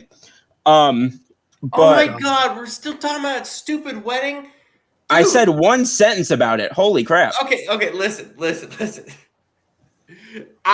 the one with the poster up. People, I get it. People are like freaking out about the guest list, and if like Scooter Braun's gonna be at the wedding, Scooter ain't gonna be at the damn wedding. What are we talking about? See, I didn't even know that. So why are you? Yet you're telling me that I'm talking about it too much, and I didn't even know that. Because it's on my feed. Because it's Travis Kelce, so it's on my feed every single day. Also, I think Portugal's game is on the day of the wedding. I think. So, July 3rd? I mean, why would I July 3rd? Yeah. I thought it was okay. So never mind. So that's I was gonna say no, yeah. That's a quarters game. It could be, but it could be. But our last group stage game is the 27th against Colombia, and I'm watching that with my buddies because he is Colombian, and we're gonna roast him. And we're gonna roast him because he's the only Colombian in our friend group, and there's literally like. So it's like he's the one Colombian friend. Do I know this human? No, but you guys haven't met him, but he's my longest friend. I've been friends with him since we were 5 years old. So I've been friends with him for 21 years. Okay, yeah, you've told me about him at least. So, but the thing is, I'm obviously part Portuguese. Like 2 or 3 of my friends are full Portuguese. So it's just gonna be a bunch of pork chops invading his house just to roast him when we beat Colombia. Well, even then, it's the last. It's so stupid that it schedules the last game of the group stage when you guys are both going to make it through. I mean, look, we've talked about this over and over. Yeah. I would say the most important games to watch that first week, like Thursday to Sunday bunch. I would say Mexico, South Africa is actually going to be more interesting than people think, just because Shakira's doing the opening and like. Oh God, interesting. Yeah. Who did you say it was? Shakira, BTS, Chris Martin, and the other one? The opening ceremony. Oh, okay. I got them. The opening ceremony. Okay, I got them transposed. USA Paraguay is going to be fascinating. Yeah. Brazil Morocco is going to be great on that first Saturday. That's going to be so good. I cannot wait for that. Morocco will have a second chance to destroy a Portuguese-speaking country's hopes. Netherlands, Japan on that first Sunday should be great. And that's pretty much it for the weekend. There's a lot of bad games that opening weekend. There's a lot of games they don't care about. I'm going to be following y'all's lead on this one because this is the first World Cup I've watched in about 14 years, I think. Well, you better watch most of the games because this is going to be crazy. Yeah. How packed do you think like for example, Brandon, how packed do you think like Haiti and Scotland are going to be? Like Like in Boston. Like, dude, are we gonna have like packed crowds for like these opening games that are stupid? The second you even said those two teams, I was just hitting you with the Jimmy Butler confusion face. And I was like, what the like I don't even think they have enough fans to fill a stadium, either one of them. So In Boston? no, oh my god. I mean Scotland maybe, but definitely not Haiti. Man, that's not gonna. I mean, listen, you're gonna get people to go just for the sake of saying that you went to a World Cup game, but I don't know if it'll sell out. Just because who wants to watch literally like basically two, JV high school teams play each other? That's basically what it'll look like. So the two games I'm most scared about that first like opening week is like in terms of blow up potential. I think Canada and Bosnia. I think Canada's gonna roast them. Poor Bosnia. Germany and Carousel is gonna be disgusting on that first Sunday. Germany is disgusting. Yeah, because Germany's gonna give them the Michael Irvin belt to ass. So like, there's no way. Oh God, not Michael Irvin. How about Spain? How about Spain and Cape Verde on the first Monday? Oh my God, Spain's gonna roast them. Oh, I wouldn't even get off the bus if I was Cape Verde. I wouldn't. The second honestly, I wouldn't even get out of the locker room. I'd be too scared. We're gonna die, so I'm gonna save myself from injury, and I'll see you guys in 4 years. Oh no! I mean, obviously, we talk about your Congo game. Oh my God, yeah, Wednesday, June 17th, 4:00 Eastern on Fox is your best game. England and Croatia. Yeah, is going to be okay. Brilliant. That's a really good game. Should be. I have to backtrack. I did watch a Croatia game in 2018. Well, yeah, when they were in like the semis. What? No, they were in the final that year. Yeah. Were they? Yeah. I'm trying to see. Are those like the only two like gross matches? Oh, never mind. Spain versus Saudi Arabia. Oh no. I mean, the Saudis are okay, but I think what else is like really gross here. Oh my God, Belgium and Iran.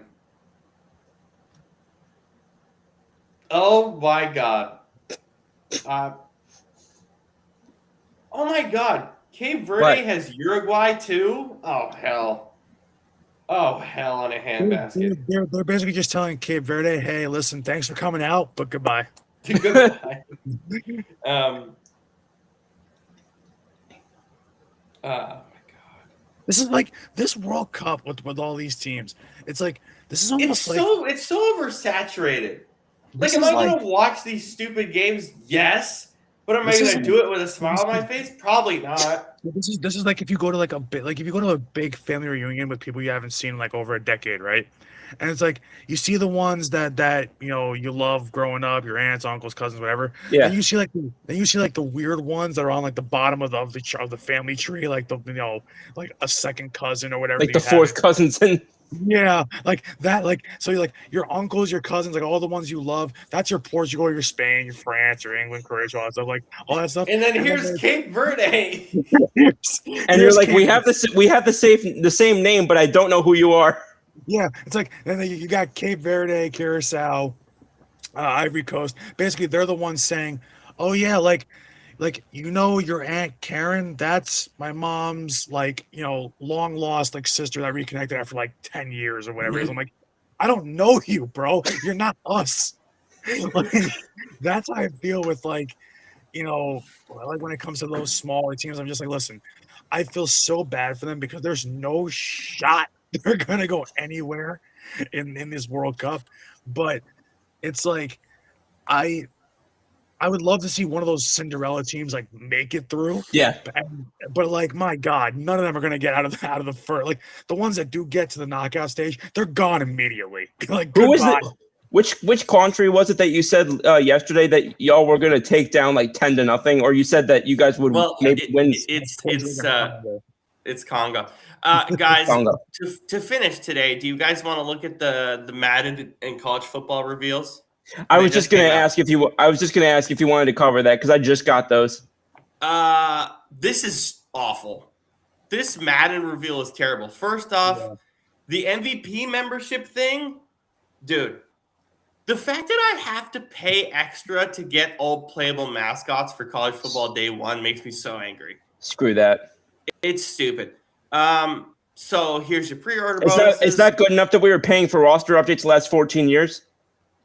Gameplay gets more physical with precise control from authentic wide receiver DB battles. We've heard this for years. Short yardage mechanics. I want to know more about that. Defensive coverage improvements, pre-play settings, basic. Okay, so basically we're going to up the presentation. Who cares? Franchise, all new persona engine, stupid marketing speak, gives every NFL athlete a distinct personality that informs their motivations, how they think, how they respond, transforming your franchise. They did that 2 or 3 years ago. That's exactly what I said. GOAT career journey, progress through high school to the Hall of Fame with deeper skill trees, career choices. So basically, they're just gonna copy what they did in CFB to Madden. I mean, they did that last year too. I want to look at what so a living league, persona engine. We wanted stars who could get frustrated, negotiations. Oh yeah. So here's what's gonna happen. Jalen Hurts is gonna get angry, and you're gonna have to trade him. That's what's gonna happen in Madden this year. Great. Inspired by real life. Player holdouts. Holdouts. Yes. Okay. Now they're cooking. Player trade demands. Players can now end the trade. Oh no. Wait, hang on. For the love of, I try not to say God on the show, but please tell me that they have the contract restructures and things of that nature. I'm looking for it. Roster management screen, news that actually feels like news, a draft ticker, interactive contract negotiations.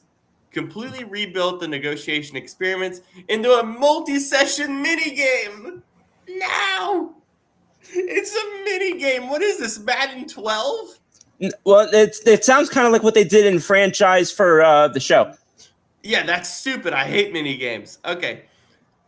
Guaranteed contracts, void years, longer free agent deals. God. Sorry. Players can now negotiate out of their final year. Thank God. Yeah. Okay. You know what's crazy is right now with the further down this list you go, like first of all, this is basically you talking dirty to tenders. Yeah. Free agents. This should have been in the game 10 years ago. Watch, it's going to be stupid mini games. This is basically you talking dirty to Scoop with all our contracts and legalese and whatnot that's in this game. Like, real coordinators. Yes, whoa, that's what I like. A real coach mode. Pre-order bonuses. Oh yeah, guess what? You get a pre-order bonus. Dynamic weather conditions. Okay, so I see. So they were putting the good. Logic's going to be terrible. Okay, so the good stuff was in the bottom. All right. I again, it's just going to be a bunch of stupid mini games. Watch. Brandon, shut up. Look at Kirk Cinetti in this photo in the trailer. Bro, why is he hitting the Tony Stark face? Oh, I thought you were going to say Tony Soprano. By the way, this photo is AI. I've gotten multiple reports that this photo is AI. So, we know it is. Come on now. But this no shit, Grimace. Explosive DB battles, streamlined so it's basically the same thing. Yeah, I think we read that already. Oh shit! All new Dynasty Blueprint puts you. Look, you can actually have apparently fights in the locker room, which sounds great. All new Dynasty Blueprint puts you in control navigate director expectations and use dynasty points for recruiting NIL Is Jose staff Caballero going to facilities. make his way into men? This is CFB. Look at this. Oh, and sorry, the trophy sorry. is actually in the game. Ooh! We should have had that a year ago. Road to Glory. Define your path to Road to Glory. New customization options and positions. Earn NIL deals. Chase the Heisman. Develop your draft stock. Legacy score. They're so Mascot hell bent on that legacy score. Mascot Mashup is back, but you got to pay for all the mascots. I couldn't give two hoots about that. This is one of the worst photos I've ever seen of Lane Kiffin. Oh, when I my saw this morning, What the hell? road to the college football playoff. Let's look at Dynasty really quick. I want to see what the hell they added in here. That ain't Lane Kiffin. I'm sorry to break it to you, bud. That's not Lane Kiffin. Build your coach. This is like old marketing speak. Oh, yeah, this great main menu. It's the same crap as last year. Bro, that main menu, just the graphic of the checklist on the left, that is giving so hard Madden 13. Exactly. Again, this is contracts. Okay. Bro, okay, hang on. You're going way too fast. Can you go back to the athletic director thing for a second? Yeah, this is the athletic directors. Okay. Your relationship with your athletic. It's just saying that it matters. Basically, it's saying that the athletic. If you're Ohio State, your main expectation is to beat Michigan every year. Should have been the expectation years ago. Contracts, school demeanor. The hell is that? At schools, failing a key objective can make you lose your job security. Okay, fine. Program priorities, goals. This is all just stupid marketing. Who cares? What the hell? Program okay, can I ask you, what are you actually looking for? Because you just keep saying this is all marketing speak for the last 5 minutes. What are you actually looking for? Because this is my point with EA for years. It's like they have these cool features and you play them for a month and they're just stupid. Yeah. Because all these features are, Scoop, is just new menus. They're not interactive. They're not interesting. They put in these RPG elements and it's just menus. It's just menus that don't matter. Like, this is just all of this is just menus that you're gonna look at for 5 minutes and play the game. It's stupid. There's nothing interesting here. Like, okay, they're all menu screenshots. Why does it matter so much? It's because this is my point, right? I'm listening. Madden, college football in particular, put up these like big tentpole features, and all it really is menus that are going to be laggy again, and just like, okay, wide receiver DB battles. Brandon knows this. You played Madden since like Madden what? When's the first Madden you played? 07. They've been yelling about wide receiver DB battles since Madden 04. Yeah. It's like, what are we doing here, man? Like, change the game or don't change the game, but don't throw this garbage at me every year of like, we're improving this, we're improving that, we're doing this, nobody cares, man. Because all this is just menus. Look at this. I'll show you this thing. Look at this. Here's their first like tentpole thing on the gameplay section. I keep thinking you're saying Deadpool. Jesus. Defense wins championships. Great. So we're gonna make defense harder, is basically what you're saying. Smarter coverage. Everyone knows that the coverage is gonna look like trash. So what does smarter coverage mean? You fix the AI a little bit? Who cares? Yeah. CB death. This is last year. They're just improving the stuff that was in their zone awareness. Red zone awareness. How many times have they played Madden and they don't even know they're in the red zone? How you're just adjusting the AI slightly. I'm not sure. I don't usually make it to the red zone. Stack formations, good. Bunch formation, good. See, I don't make it to the red zone either, but for different reasons. So You know what? Defensive playbooks. Look, we're adding new formations. You add new formations every year. Who cares?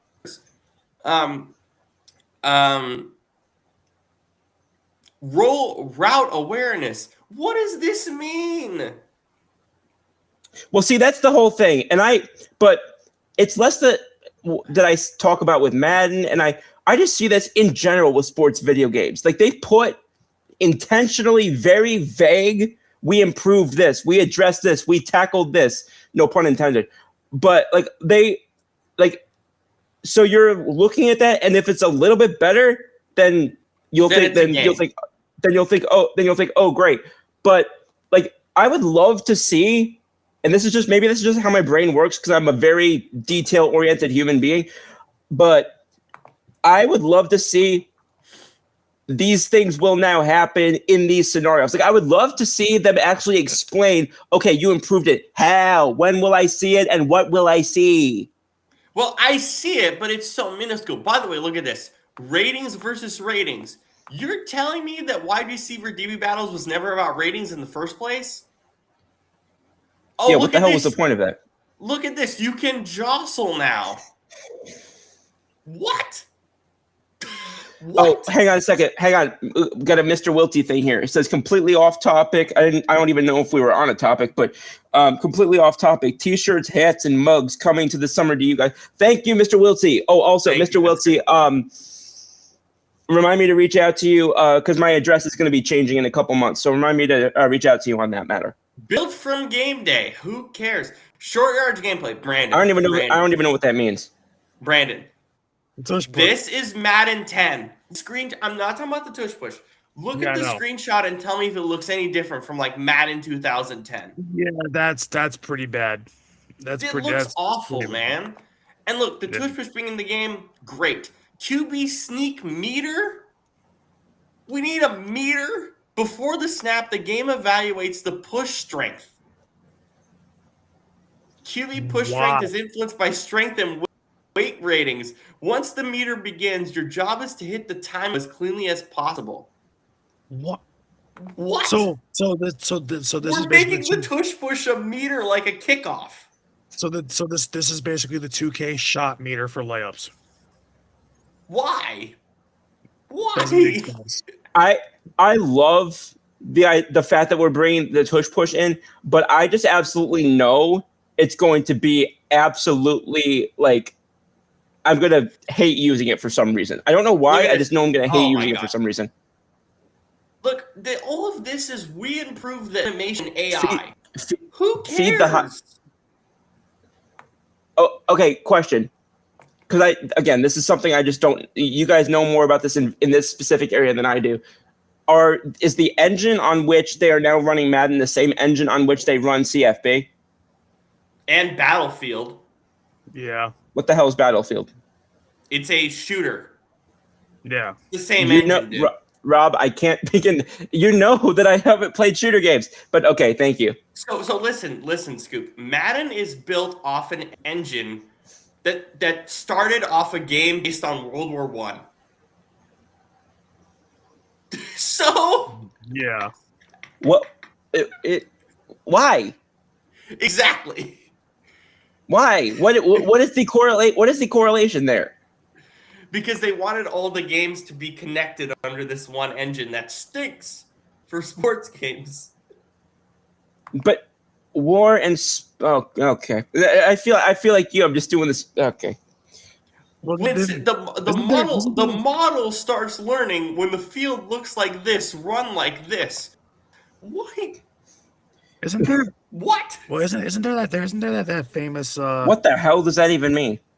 Isn't there that famous? Was it George Carlin thing where he compares football to war? Yes, I love that. Well, he juxtaposes Madden. He juxtaposes baseball with football. Yeah. When players get hot, they perform better and can maintain access to their X Factor abilities. That already Players go full existed. performance. It basically already exists. Coach chat. What? What the hell is coach chat? Open the dynamic subs meter, and you can. Oh, you basically can talk to the players during like. Okay, I like that. I like that. I was So we're based. Yeah, I was about to say, this is gonna be me and like Matt Stafford and Sean McVay. All right, I got it. Why is he still talking? I got it. Yes. Oh my god, I love that clip. Oh my god, that screenshot looks. You're not gonna awful. believe what I'm getting here right now. Oh my god, that looks awful. What in the? Look at the snow. Why are they playing in a dust storm? Oh, that's snow. I thought that was dust. That's snow. That's Looks like snow. Looks like a sandstorm. Oh my god, Brandon. Look at the offensive line. Look at how broken that looks. Yeah, that's Why is First of all, wait a minute. Look at how low the Michigan O lineman. Look how low his hands are compared to the guy that's trying to get past him. Your hands should never be basically like to your side like that. Like that is an awful picture. Oh god. Oh my An god. awful picture. It's an awful picture in many, many ways. Yeah. What the? Weather is now more authentic to the location and time of year. What? They did that 4 years ago. They did that in like Madden 21. Player degradation. Player degradation is an insane phrase. I'm sorry. I mean, yeah. Growth and dominance, which basically just more abilities. Yeah. I I feel like I've seen half of those already. Tiers. Don't care. This is stupid. Wait, hang on. Wait, can you go back to the tiers thing real quick? What was after platinum? Heisman. Oh, okay. I couldn't read what the word was. Play your way. Coach mode. So now you can. Now there's coach mode. So that's useful. I wish they had never gotten rid of that in the first place. Timing, catching, that's been in the game forever. Slightly early, perfect late, whatever. I'm just scrolling through this, and I can already tell you this is stupid. New tackle stick. So now, up is a hit stick, down is a cut stick, left is a lunge tackle, right is a rat tackle. What? Why are we adding in the stick to a tackle? We don't just tackle the play. Oh my god! I'm literally just gonna play it the same way I always do: up, hit, stick, X tackle. Don't care. Total pre-play control that was in there last year. Okay. Global coverage adjustments. Okay, so we have more coverage adjustments. Great, but guess what? The flat ain't cover the flat because it always doesn't. Receiver coverage, back off, press. See what I mean? This is all just added menus. You're just adding more menus to something that already has a ton of menus. There's no point for this. Custom adjustments. What's that exhibit meme? It's like, yo, dog, we heard you like menus, so we added menus on top of your menus. Like basically, there's so that one many I haven't menus, seen. bro. Oh, look at this. You can probably defend a screen pass. Yay. We can actually defend screen passes now. Good. Oh my god, just a ton of marketing speak. Well, that was dumb. Dude, wait till the trailers come out and you're gonna see, like, not only did we see like what you said with the hands and the offensive linemen and stuff. Wait until we actually see the trailers and like the running back or like a wide receiver misses the coverage assignment or something. Oh, just God. wait for that, bro. Oh my god. And again, the fact that they're adding in a subscription model to Madden and college football. Yeah, I can't get past that. It's unbelievable that we're doing this. That we're basically monetizing franchise mode. We're monetizing Road to Glory even more. Why? I have no idea. Why are we monetizing an offline mode or an online mode that you just play with friends in your spare time? Why are we doing this? I guess they're not making enough money off Mutt anymore. which they are if you look at their yearly earnings. I haven't. Yeah. So yeah, that's my reaction. I just scrolled through the whole thing in 5 minutes, and it's That just was a 5 bunch minutes? of, and it's just a bunch of nothing.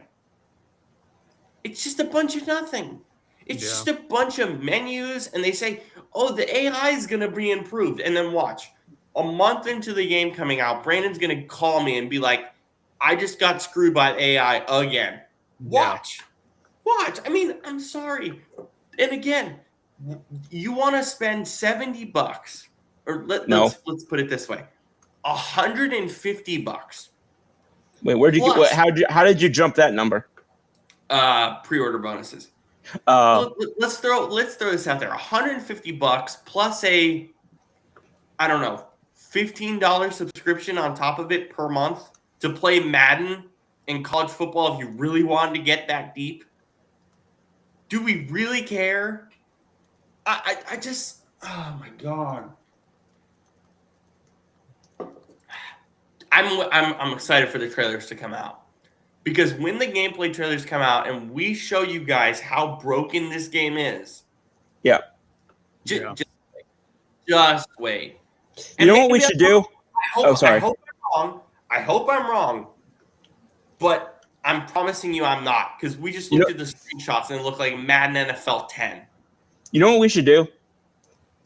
So you know how you hooked me up with our FA tweet? Oh, the Twitch account, yeah. Yeah, for FA. We should or as many of us as want to, go on there when it comes out and kind of test it out in real time and get our live reactions to the game.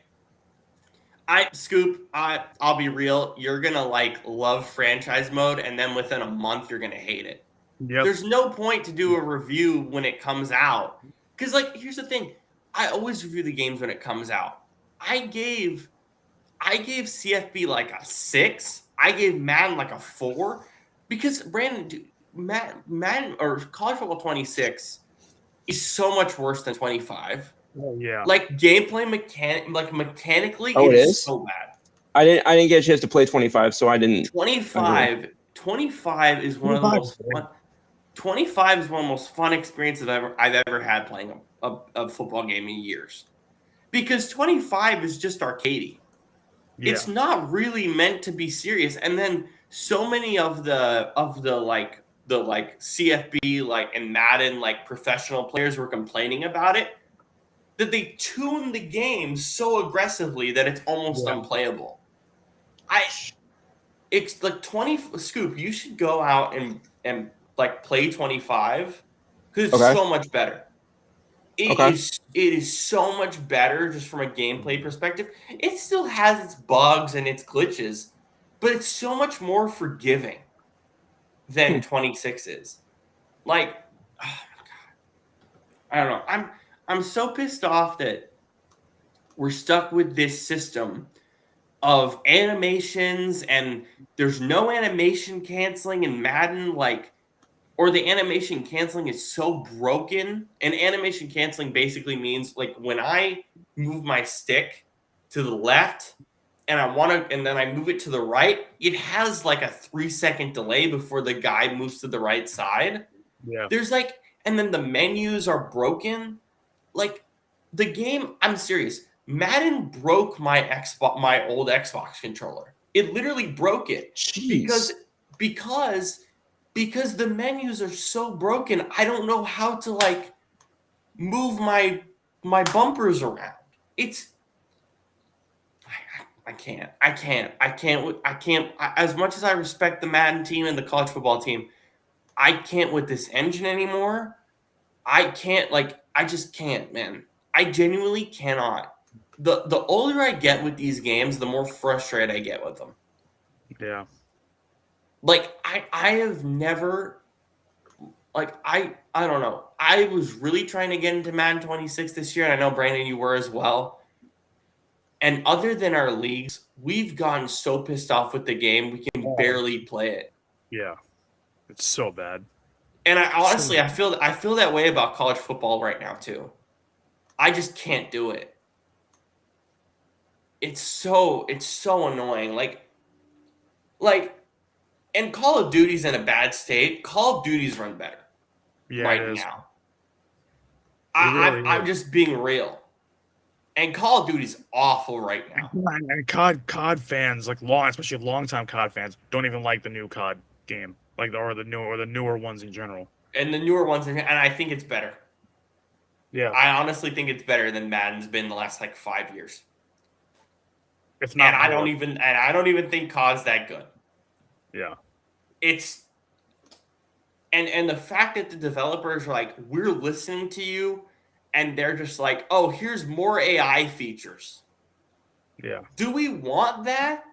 Or have we been asking for, hey, let's get rid of all of these animations and actually put back physics in the game like we all want?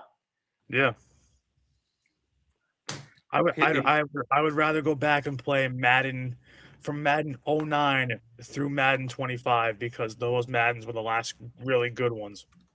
At least they were a lot more kind of arcadey, a lot more physics based, somewhat physics based. They didn't go all the way to animations. First like they version did Madden. now.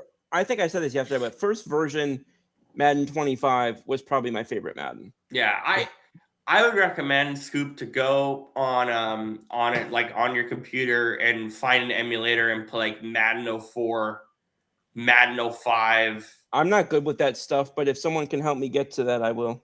like NFL 2K5, like that stuff. Like it was buggy, yeah. But those games are so much better. They were They're so much better. They were so much better. And I just I'm so disappointed. I'm so disappointed that John Madden puts his name on this game and this is what it's come to. Yeah. It makes me so sad. Yeah. It's just like and then college football being added into it when 25 was such a breath of fresh air for the game. And then they just completely get rid of it. Yeah, then 26 just crapped all over it. Yeah. CFP 25 is Joker. CFP 26 is Fully Ado. Pretty much. It's Who was the second one you said? Fully Ado. Fully Ado, the second Joker movie. Okay. Which I saw, by the way, in theaters and hated. Anyway, it was on TV the other day. I watched it. I was like, "Oh God, I'm so glad I didn't go watch this." How many minutes did you? How many minutes did you get into it? I turned it off. Put it this way: I caught the last. I didn't start watching it. I caught the last half hour of it. I watched. I watched 5 minutes of that last half hour when we turned it on. Oh no! Hold on. What happened? No, but that movie is terrible.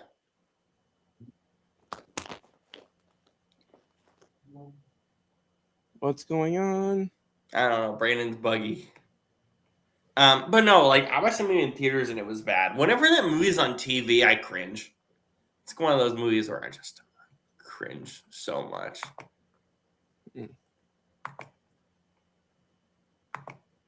But yeah, man, I'm so sad. Brandon's like literally stuck. I gotta tell him that he's stuck. Oh, he's gone now. Stuck. No, he's gone. He's not on my screen anymore. But yeah, like I'm just sad, man. Like I know, Scoop, you haven't played Madden for very long because the old Madden 25, it's been a good while. But I've played Madden since. Well, I played Madden 04 a lot. I mean, saying I haven't played Madden for a long time is a little bit. I don't know if I agree. I've played it for 14 years. I know, but I've been playing it for 20. I've been playing it for like. I know, but I mean, you've been playing it for longer, yeah. But I've still played it for a while. I'm just saying, like I really miss what Madden used to be, just as a core. I really miss it. Like the more that I play these new games, the more disgusted I become. Well, like, it makes sense because what they're building on top of is the mistakes of the bad stuff that they put down in previous years. So I mean that makes sense. Yeah, Yeah, and again, like to have a World War One game engine for Madden I'm is still confused by that. yeah. They're using an engine Because it that's wasn't the made by engine because Battlefield. that wasn't the engine they started on. They only changed it in I think 16 or 17. They changed it in 17 because 18 because FIFA used it in 17 and they liked because how it works is FIFA does something first, then Madden, then FIFA, UFC, FIFA, Madden, UFC. That's how it works. Okay. And so, but yeah, Well, it sucks. It sucks. It just since sucks. we don't know That's all I got. since we don't know if we're getting Brandon back, did he say anything to you? I'm just checking with him. But I think he just bugged out. But no, it's sad, man. That's all I really gotta say. I'm sad. Yeah, and every year that they do all this promo for the new game, I'm just like, I'm not gonna buy it. I'm gonna play it for 10 hours on EA Play, and then I'm done. I just don't care. I just don't. There he is. He returned. You lagged out, Brandon. Are you good? No, I lagged out because my phone died. No. Oh, okay. I'm honestly kind of relieved by that because I mean, at least it's not another tech issue that you're facing. Yeah. Anything else, guys, before we go? Because I just Well- wanted to quickly go through the Madden stuff. Well, we were gonna talk about the trade request in the NHL, and we were gonna talk about the lifetime bans that happened in the NBA Game 1. The fan stuff? Yeah. That was just funny. All right, I'll let you guys do that. That's all I got for today. Peace. See ya. So basically, for those who missed it, in Game 1 of the NBA Final between the Spurs and the Knicks, there was a fan who ran onto the court during the fourth quarter and tried to take a selfie with Victor Wembanyama of the San Antonio Spurs. This fan tried to run on the field or the court, excuse me. Play stopped with about 6 minutes and 28 seconds remaining. And the fan ran on with a cell phone and tried to take a picture near Wemby and Mitchell Robinson. And two guards were basically having to escort him off the court. He has been banned for life, and there will be a second individual who also will be banned for life. So, Brandon, honestly, this reminded me of. Do you remember this happened during the NFL season at I think it might have been a Seahawks game? I'm trying to remember. Something similar happened to this. It was Seahawks Rams, and it was a Giants game a few years ago too. Yeah.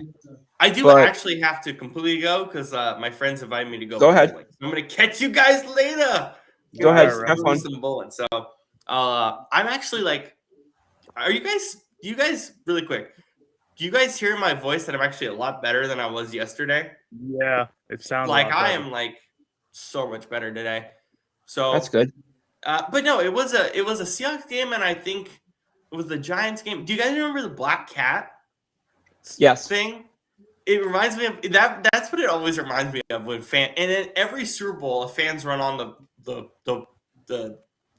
the field in like the last 5 years. I mean, I've honestly seen it the most in baseball games. I see a couple times a year. I see fans do it.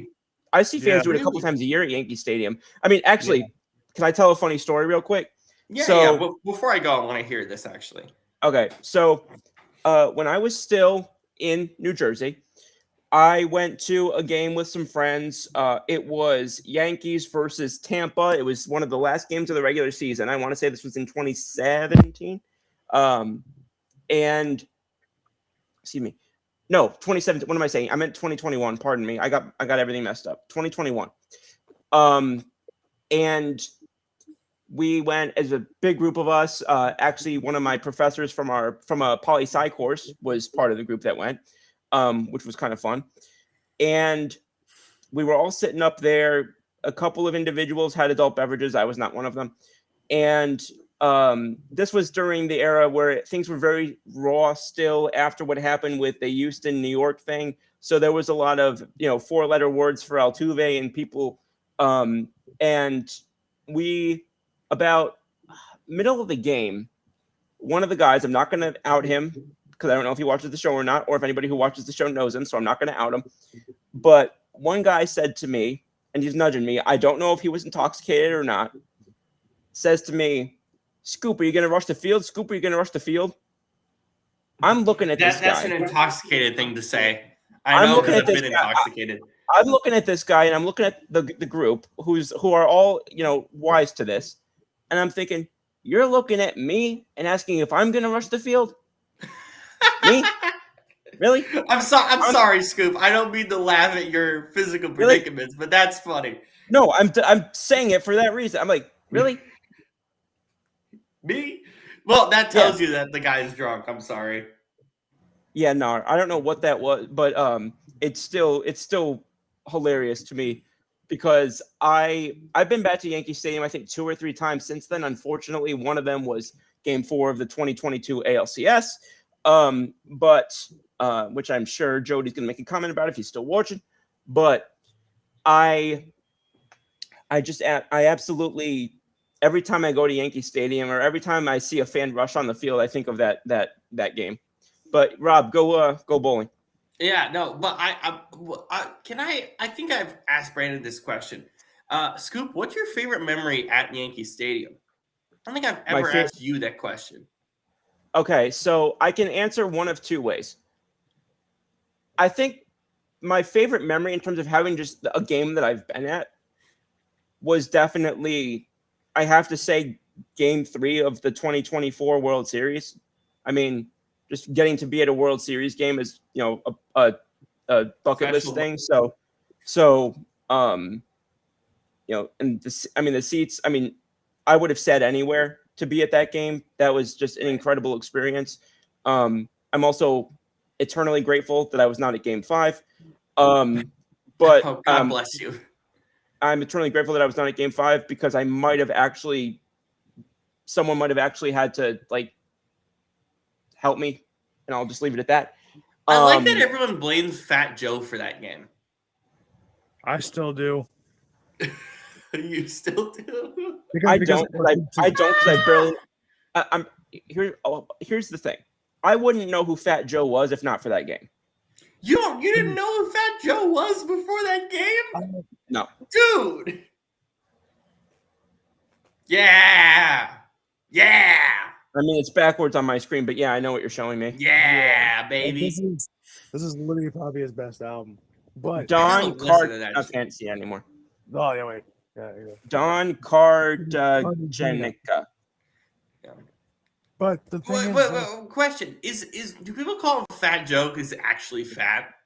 The guy's never been skinny for as long as I've seen him. Was he ever skinny?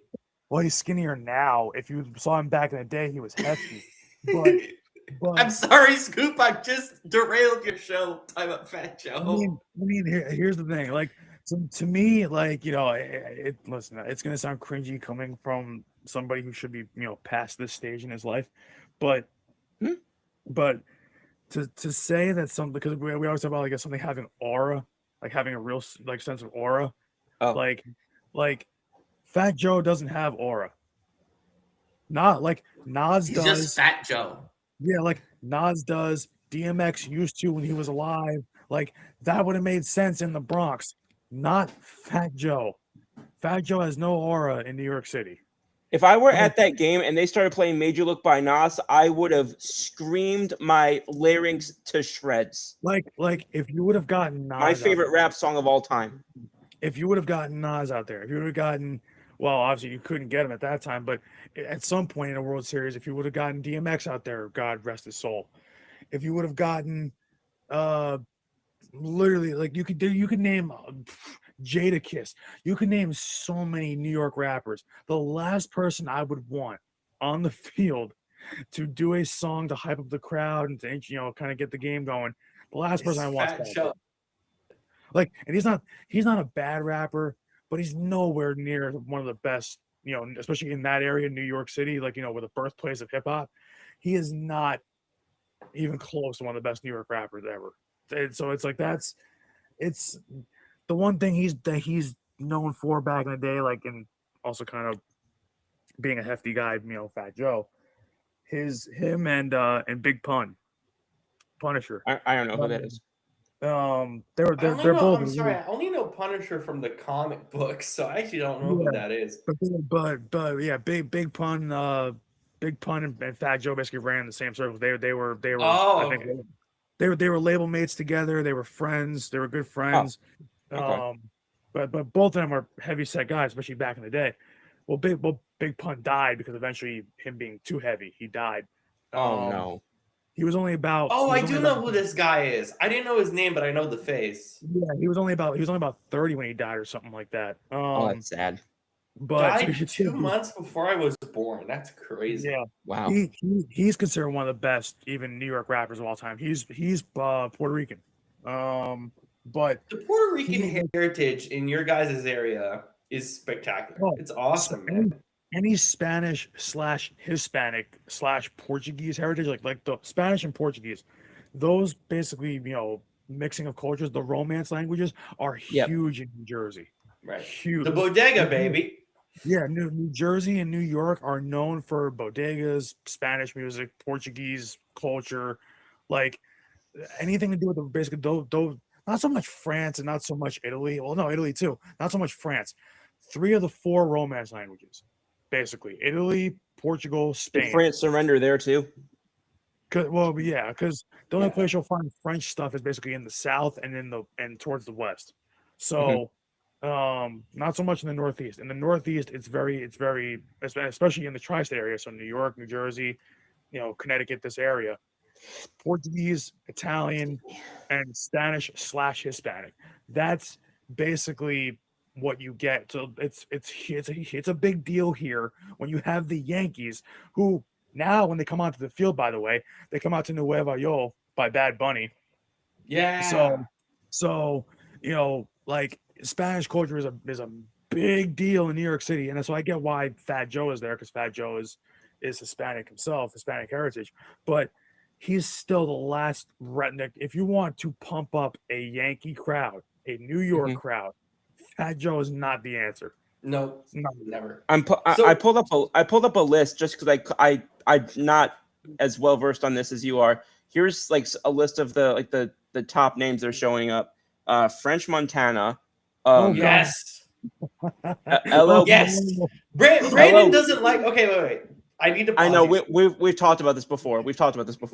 So French Montana, like his popular stuff, I really like. I need to get into more of his stuff. But Brandon thinks he's so basic, and that's part of why I like him. I know. We've had part. this conversation before. I like whenever Scoop says French Montana, or I say French Montana. Brandon just sighs. Yeah. There's Busta Rhymes. I know that one. Yes, Busta. Yeah, I forgot. 50 Cent, LL Cool J, Rakim is probably one.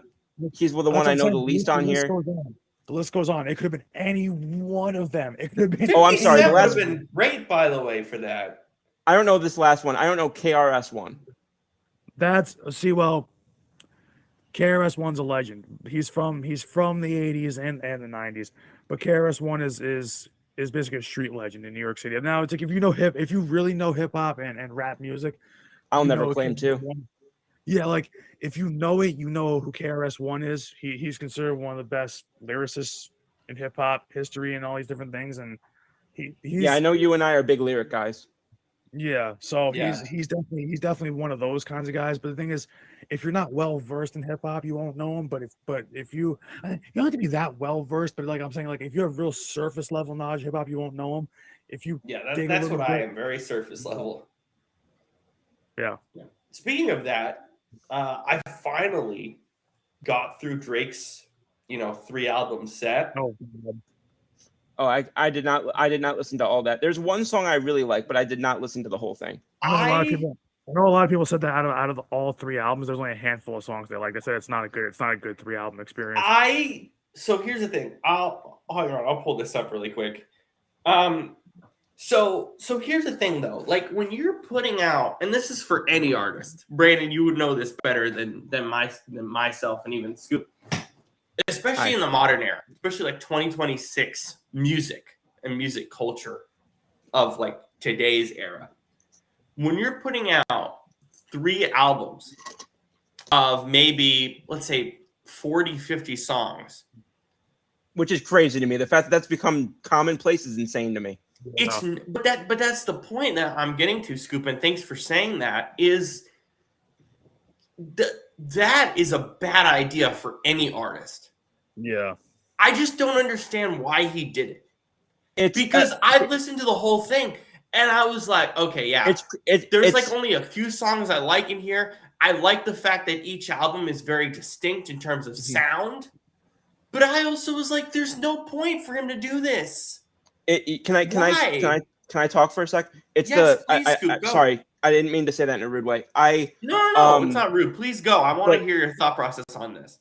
Because I've seen this happen with other art, not in the rap scene, but other artists. I've seen it happen with Taylor Swift. I've seen it happen with one of my 2 favorite artists of all time, Morgan Wallen. I've seen it happen, in different places. Drake did it a couple of years ago, in one of his earlier projects. It's largely from my vantage point and from what I've seen, it's largely based on streaming numbers and streaming records.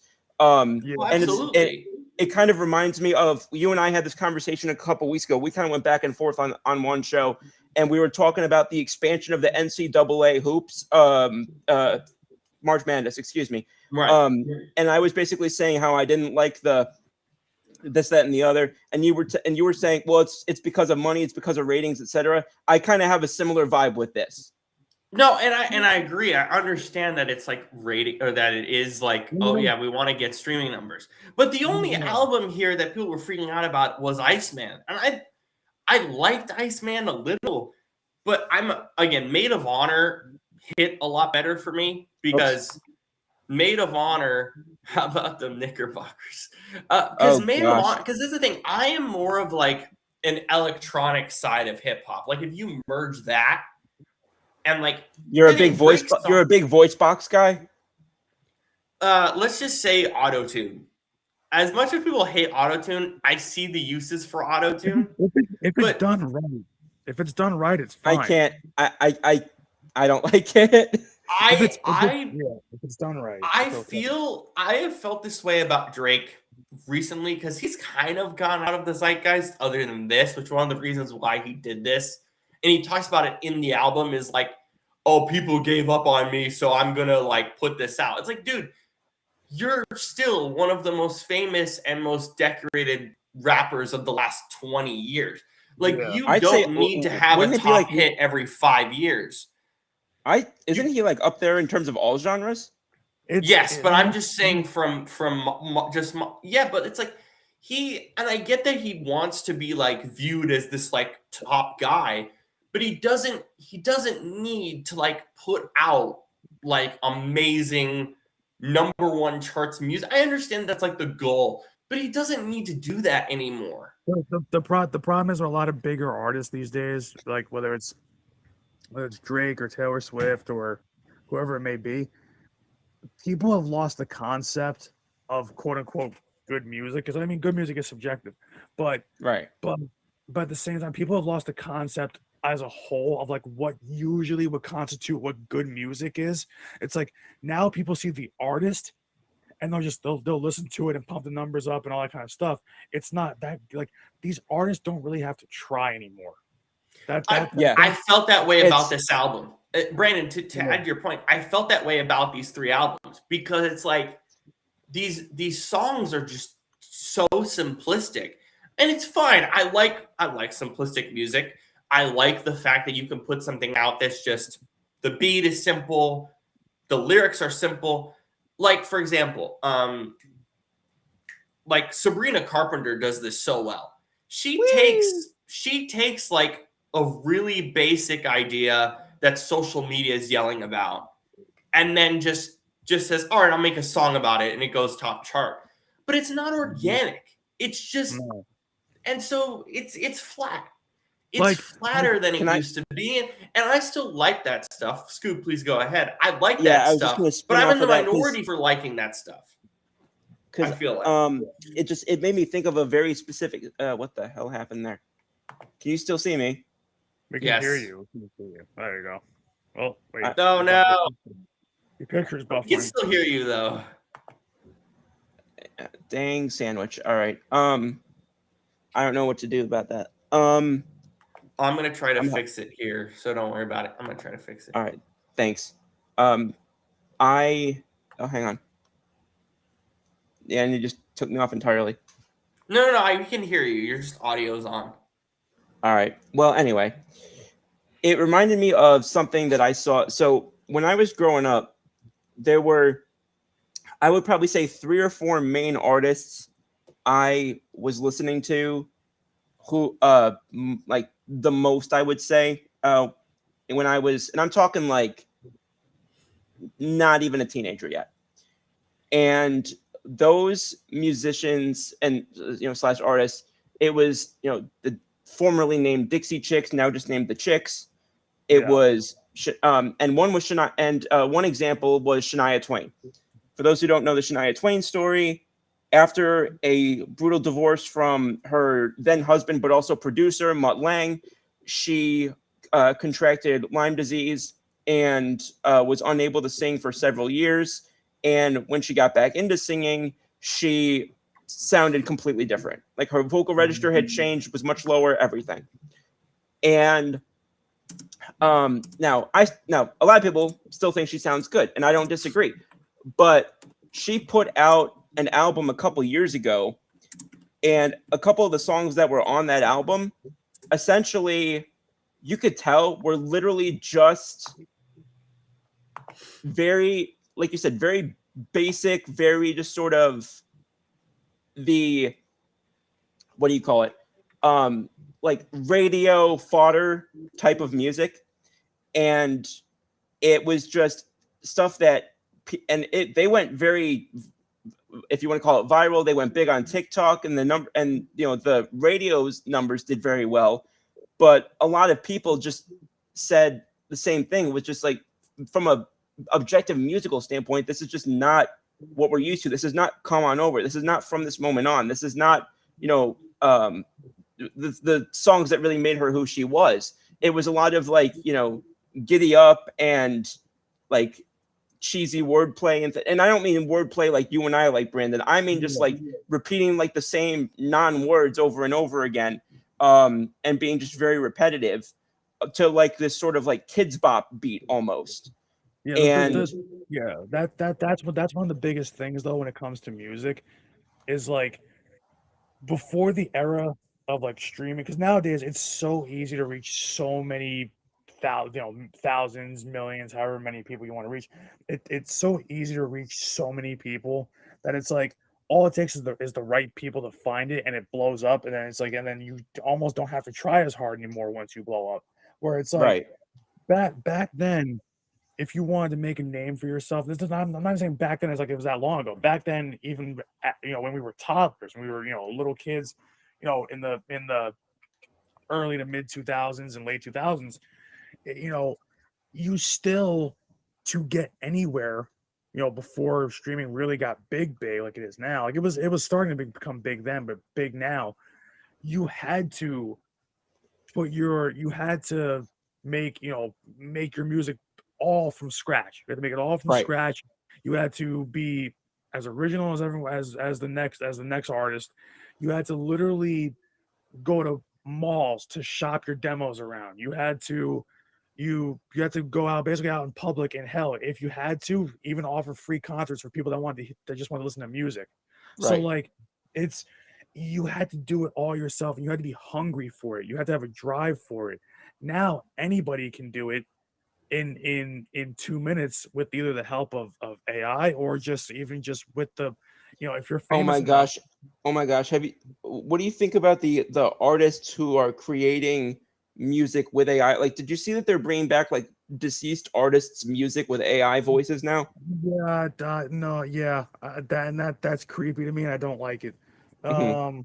And it's because it's like, once an artist dies, that should be the end of it. Like, Right.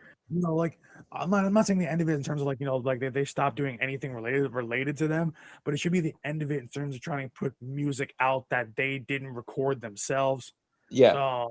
That like, once an artist dies, whatever is out there, either in the vaults or what they've put down on tape, that should be it. That's it. So like because that's what they intended. So like but the thing is there's a lot of like I don't even like artists nowadays who are claiming that they use AI to assist them in their music. Like I used to like Teddy Swims.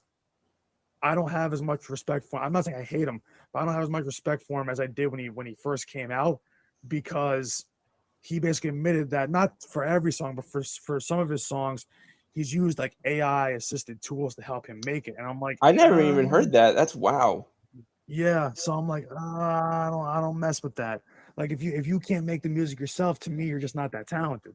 So like, I'm somebody where it's like the artists that I listen to and go back to the most and I respect the most are the ones that did it themselves and did it their way. Agreed. Absolutely. So like, like you look at so many across. I know we're way past the whole sports stuff, but you know, when it comes to music, because music is a part of sports for different reasons, but like when they're even playing music in on sports programming now, and I'm hearing the songs that they're playing, I don't get hyped hearing a new song from an artist, whether they're old or new. I don't get hyped hearing a new song in the broadcast, like when they cut to commercial and they play whatever music that is, or if it's a in MLB, if it's a hitter's walk up music, I don't get hype. But yet when I hear something older, like during an Eagles game last year, they when they were cutting to commercial, and we had like a big lead. It was like a what was it, like a 14-point lead, 17-point lead, whatever it was. We were up by a lot. I don't know what game it was, but I think it was a night game.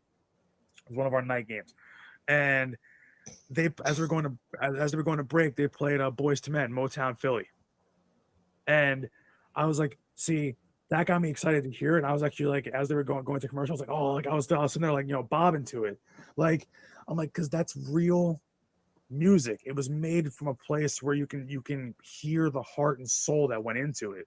Right. So it's just a lot of new music just does not have that same heart and soul that it used to when artists all had to be hungry, had to be original, had to care about what they put into it, had to carefully kind of create their sound, their image, what they wanted to be. So Right. like because nowadays so many artists, they just want to, everybody just wants to blow up fast and just and get rich quick kind of thing. So a lot of artists, like that's why I just don't have respect for artists that are like, oh yeah, like the ones that have blown up, in a very short period of time. Because I'm like, how much of it did you really do yourself? You know? Oh God, are we losing? Are we all just cutting out now? Is that what's happening? Am I here by myself doing this? There we go. Yeah, I think we're all just cutting out because this is like Oh coming. no. Oh, so yeah, like, but that's just basically like we can be on and on about music all day long, but it's just to me, I just that's also why for as someone they always say like whatever era you were born in, you usually have nostalgia for the era right before you or the time in which you were born. So it's like I for don't agree with me, that per se. For me, I've just heard that. Like that's just a common thing I've heard. no, I That's know. not I'm just saying yeah. my own opinion. I don't think Like that's accurate for me. like like a lot of artists will take from not so much from their generation, but a lot of artists who are really skilled and original, they'll kind of take bits and pieces from what came right before them and then make it their own because that's what they loved listening to as a little kid. So it's like for me, I'm a fan of the 90s and the 2000s. That's because the 90s is right before obviously we were born, and the 2000s was when we were little kids. So like Right. that kind of 15-20 year span between obviously 1990 and 2010, like those 20 years, that's the era that I'm a fan of. Like where I'm just like right before social media blew up, right before streaming became a real big thing, all that kind of stuff. Like back when things were still original, built to last, and really, really well done. So like like all my favorite music comes from those 20 years, basically. So it like and it's like even with sports, I look back like the years I always look back fondly with sports, like, oh yeah, of course the championship teams, but like the '09 Yankees or or the couple runs that the Eagles made, like the 08 season when we were a wild card team. We literally beat the Cowboys 44-6 in the final week of the season to make the playoffs, and then went on a run to the NFC Championship game, and we got our hearts broken by the Cardinals. But I still remember that team fondly because they should have made a Super Bowl if they would have just stopped Larry Fitzgerald, which is easier said than done. But Yeah, still, you and I have talked about that at plenty of time. that's the first time I ever cried at an Eagles game, was watching Larry Fitzgerald just destroy our defense in that game. And then of course, obviously, the early 2010s when you had, the Miracle in the Meadowlands, and you had Vic, McCoy, and Jackson, so The classics, the ones with whom I grew up. yeah, Well, you throw in Macklin too. Macklin, Selleck, a Selleck. very young Jason Kelsey. Young Kelsey, Harriman's, Jason Peters. Yeah. I'm trying to remember who the other guard was when Harriman's was there. Yeah, I can't remember off the top of my head, but basically, right. Wasn't Suomalo yet, was it? No, that was way before his time. But yeah, basically, that's how I look at it, So it's like, I'm kind of that way, but I don't know. I know we went off the rails on music, so that's. I mean, hey, I don't think that's a bad topic to go on, but what I am concerned about is what's going on with my camera. We talked about the band, so we got the bands out of the way for a little bit. So, yeah. I think the last thing we were going to go into was the we were gonna talk a little bit about, or I asked you if you wanted to talk about the stuff from Monday, because we technically haven't talked about that on this show, and then we also had, I'm trying to pull up the agenda, but in the same time as my camera is going berserk, it also is not letting me pull up my information. But I think your computer cursed mine. It's possible. But it was the hockey trade request. Yeah. Yeah. So do you have any thoughts on that? On Larkin requesting a deal? I'll tell you what, because if I'm Dylan Larkin too, if I'm in Dylan Larkin's shoes, I've been there long enough where, they're taking one step forward, two steps back. It feels like in Detroit, and he needs a place where he can win now, because he's still in the prime of his career, and and then people like a lot of Red Wings fans are delusional, as a lot of Eagles fans were saying, oh, AJ Brown doesn't want out, but yes, he did.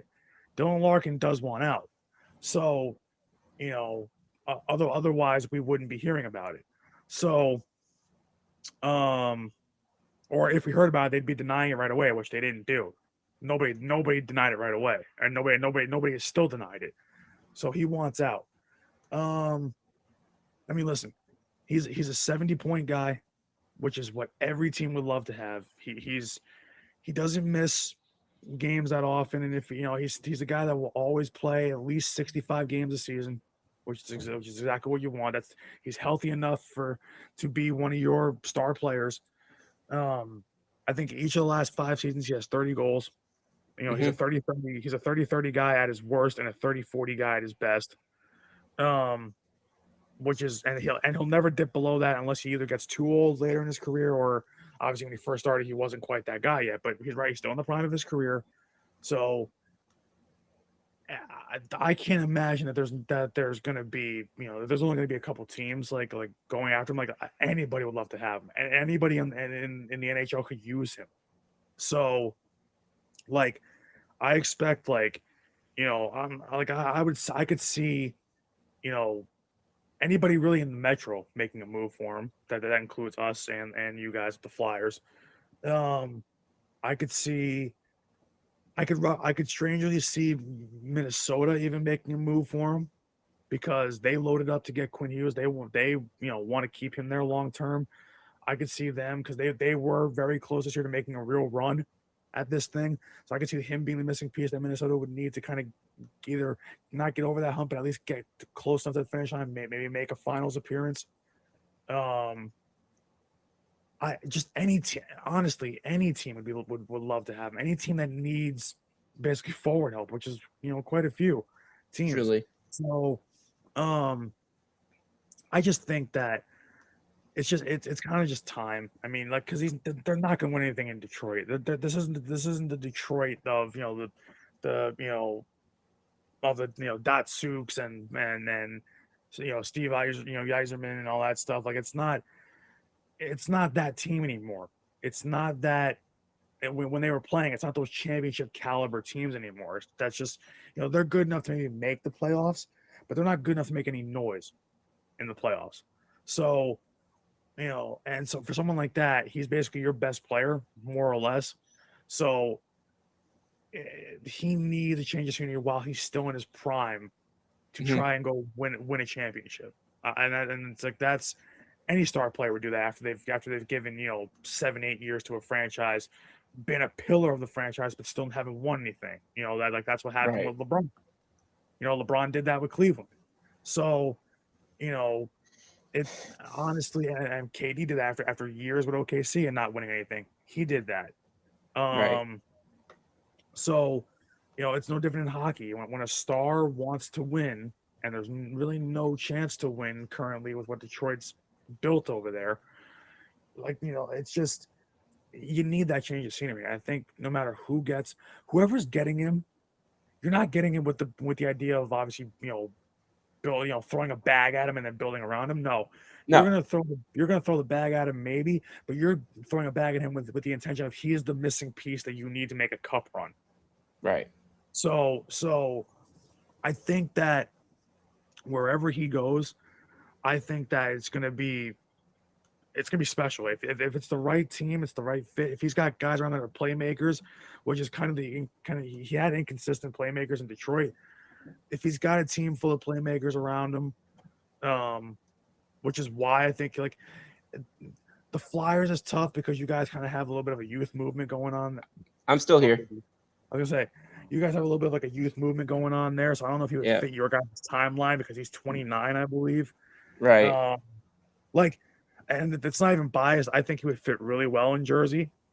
Jack Hughes, Jesper Bratt, Nico Hischier, Timo Meyer, like they're all around that same age, 25 to 30 years old. I saw some speculation about Nemec being a factor in that, but that might have just been fan speculation. No, I've heard that too because Shimon Nemec wants out too, so he wants to be traded.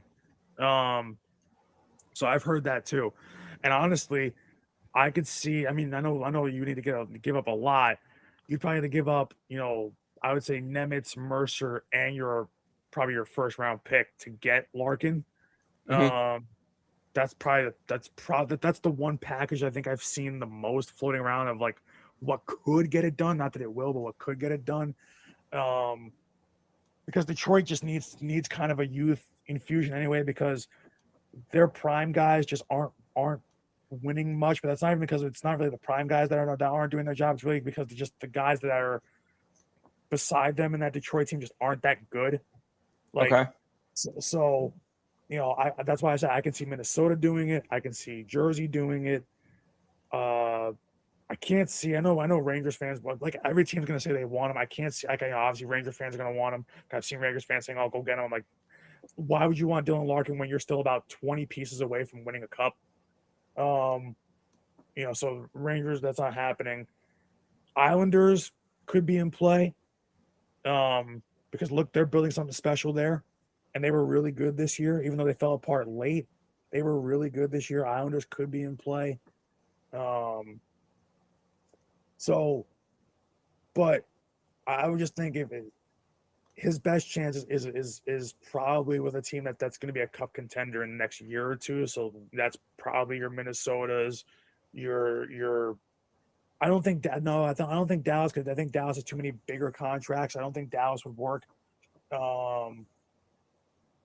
It's either got to be a team that has deep playoff run goals for next season, or, so it can't be somebody who's kind of like, hoping they get there. It's got to be a team that they know they can get there. It's just tough. But I saw a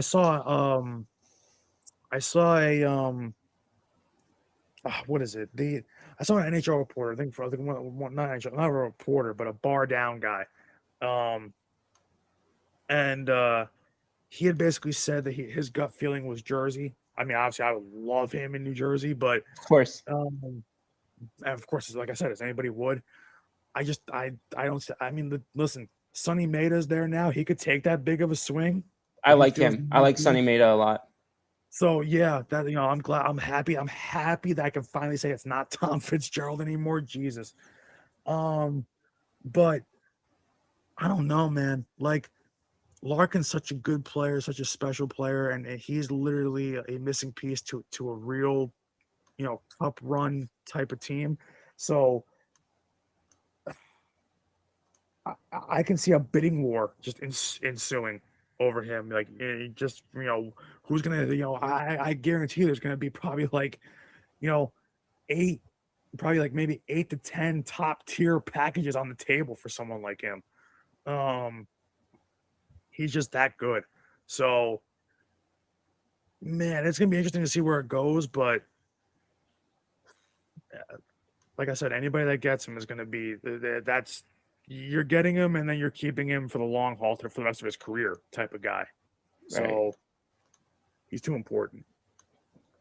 That makes sense. And I mean, for your sake, obviously, I'd be curious to see how you'd, what your thoughts and reaction would be if a trade did materialize involving him going to anywhere, but it's obviously particularly your Devils.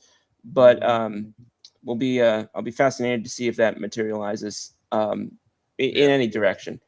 Did we want to hit the AJ stuff one time, or have we gone on too long, do you think? I mean, we might have gone on because the thing is, even with the AJ stuff going on, we could beat it to death. It's like but the bottom line with the AJ stuff is, I told this to you and I said this, but the more stuff that comes out about this fractured relationship in Philly, the worse he looks by the second. Right. And it's like, and it's like, before he's sitting there, we knew all along he was one of the guys that him and Kevin Petullo were the guys, leaking stuff to the media to make the whole organization look bad. Right. But and it seems, and we didn't realize this at the time. I mean, I don't know how we could have, but it seems like one of the people who was, I don't know if I would say one of the people who was problematic, but one of the people who seems like they were contributing to the toxicity at some point seems like it was former pass rusher Hassan Reddick. Which doesn't surprise me, because I remember when he left, they said the real reason why that relationship with him and Philly fractured in Philly was because he was ignoring his assignment and sack chasing. Oh, I don't remember that. I remember that vividly. That was one of the biggest issues they had with Hassan Reddick his final season in Philly. Well, one of two. First season, he was doing his job. He was playing to his strengths. He had all those sacks, forced fumbles, and big stops, all that kind of stuff. Second season, the sack numbers were down, but it's just because a lot of times I mean, listen, the defense was bad in general in 2023 for obvious reasons, and who was calling it, but they had a problem with him in that building because they said that he was just like AJ, chasing numbers, not chasing wins, and chasing team success. So Hassan Reddick was one of those guys that I liked, and that I'll never forget hearing that report from multiple big sources at the time, saying that basically, the biggest problem that Philly had was that he was sack chasing and not actually doing his assigned job on a play, and that's why certain plays would look a little bit weird defensively, and certain plays wouldn't materialize the right way, et cetera, et cetera. So it doesn't surprise me that this whole thing stems back to those 2023 Philadelphia Eagles, because that's kind of when the cracks in the foundation of this kind of, last 3 years, that's when it formed, was around that era. So right. Really, because 2022, Jalen and AJ, best friends, first year together, Hassan Reddick, phenomenal. Everybody was doing their own thing. They were happy. They were blowing teams out the water. And then, of course, they lose in the Super Bowl, but still a great season nonetheless. They were beating the crap out of everyone they went against. I remember that season well. And then, of course, as we both do. But you get to 23. 23 was one of those years where it was a grind. The offense didn't look good. The defense, like the offense and defense didn't look good. At least last year, we could say the defense looked good while the offense didn't. But 23, both sides of the ball did not look good. Both sides of the ball had incompetent coaching. And then somewhere along that way is what we're hearing now, where it wasn't so much a rift. It wasn't, and this is what the media got wrong. There wasn't a rift between, it became a rift between Jalen and AJ. But the rift stemmed from, quote unquote, it's all speculation, but it's the more that comes out Alleged, of yeah. It's seeming like it's becoming more and more truthful, is that basically him and Hassan Reddick are messing with the same girl. Yeah. So and of course when Ward gets around and then they start fighting over it, I almost guarantee you, given how Jalen's character is, I guarantee he probably told both guys to cut the crap and to focus on ball and all this stuff, and they didn't like him telling them what to do. Yeah, and then AJ probably felt like he wasn't being Jalen wasn't supporting him. It's not Jalen's job to babysit people who don't know how to, control what's. You know where I'm going with that. Like it's not, that's not Jalen's job. It's not his job to babysit grown adults. It's not his job to, be the, is it his job in a sense to be a leader of men and to sort of, try and manage the personalities around him to a degree? Sure. But it's also those two guys' job to, one, not make stupid decisions off the field, but two, to leave non-football outside of football. And I honestly, I don't remember when it started, but remember, how it was kind of around that time, at least I think it was it kind of around that time that Jalen started using that keep the main thing line? It was around there, because in 2023, when the criticisms about his play started, and they were still winning games, that's when he was like, "Oh, we're not worried about how it looks. We're just keeping the main thing. We're just worried about winning the game." So it was around that time, I believe. I don't want to reach too hard because I have short arms, but I don't want to reach too hard on this, but I have to wonder if that was basically his way of telling his teammates, "Look, focus. The team is bigger than everybody." Like, I think now it's like it feels like a whole Fleetwood Mac situation going on over there. I think that, and honestly, that's also what makes it so crazy that despite Jalen's, despite overusing Saquon in 24 to get to a Super Bowl, and kind of Jalen in the passing game taking a step back, it's honestly crazy how they were able to keep that team together and win a Super Bowl with that. Yeah. So that's to stick with my analogy, that would have been the production of Rumors. Yeah. Well, yeah. And now I understand why. What was it? Right at the end of 2024, and I remember, it was the end of 24 when Brandon Graham went on that podcast and said that, "Oh yeah, Jalen and AJ aren't friends anymore. They're teammates. They're working together, but they're not friends anymore. They're not as close as they once were." And then Brandon Graham, Brandon had to kind of walk that back immediately, because they told him, "Hey, you can't be saying that. You can't be spilling the business out here." So he kind of walked it back like a day or two later and said, "Oh, I didn't mean it like that, whatever, yada, yada, yada," kind of cleaning it up. And obviously, because he was on that defensive line, he definitely, and the thing is, you're just a teammates anyway. So he knows exactly what happened between Hassan Reddick, AJ, and Jalen. He knows exactly what happened. So because you wouldn't say that if you didn't know something. So, I give a lot of credit, and this is also why I give Brandon Graham credit, because not only did he walk it back and clean it up, and then they locked in for the Super Bowl run. I give Brandon Graham credit because he's also the biggest Jalen Hurts guy in that locker room.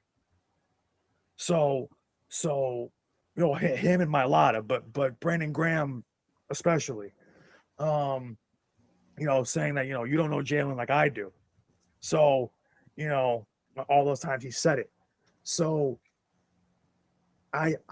this is why I tell people when a quarterback, you know, like wins and losses are not a QB stat. We understand that. But it takes a special quarterback, despite all that drama, to keep that team together, still get them to win games and win a damn Super Bowl. Oh, absolutely. That's why I always tell people I don't care about, because everybody's like, oh, Jalen has to throw for 40 touchdowns and 4,000 yards, or else he's not an elite quarterback.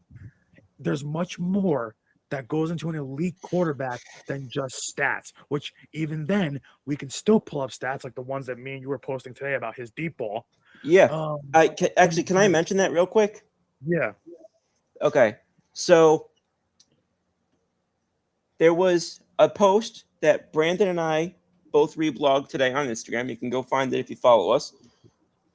And, excuse me, it was talking about over the last 4 years, the quarterbacks that have thrown the most passes for, was it 20 yards or more, or was it 40 yards or more? I think it was 20. 20 plus. Yeah, 20 plus. Yeah. The second ranked quarterback in the NFL had 29. Don't remember who it was. Yeah. Jalen Hurts has 37. There was an 8-pass spread or differential, whatever you want to say, margin, between Jalen Hurts and the second-ranked quarterback. Everybody else was all bunched up back there, right behind number 2 guy.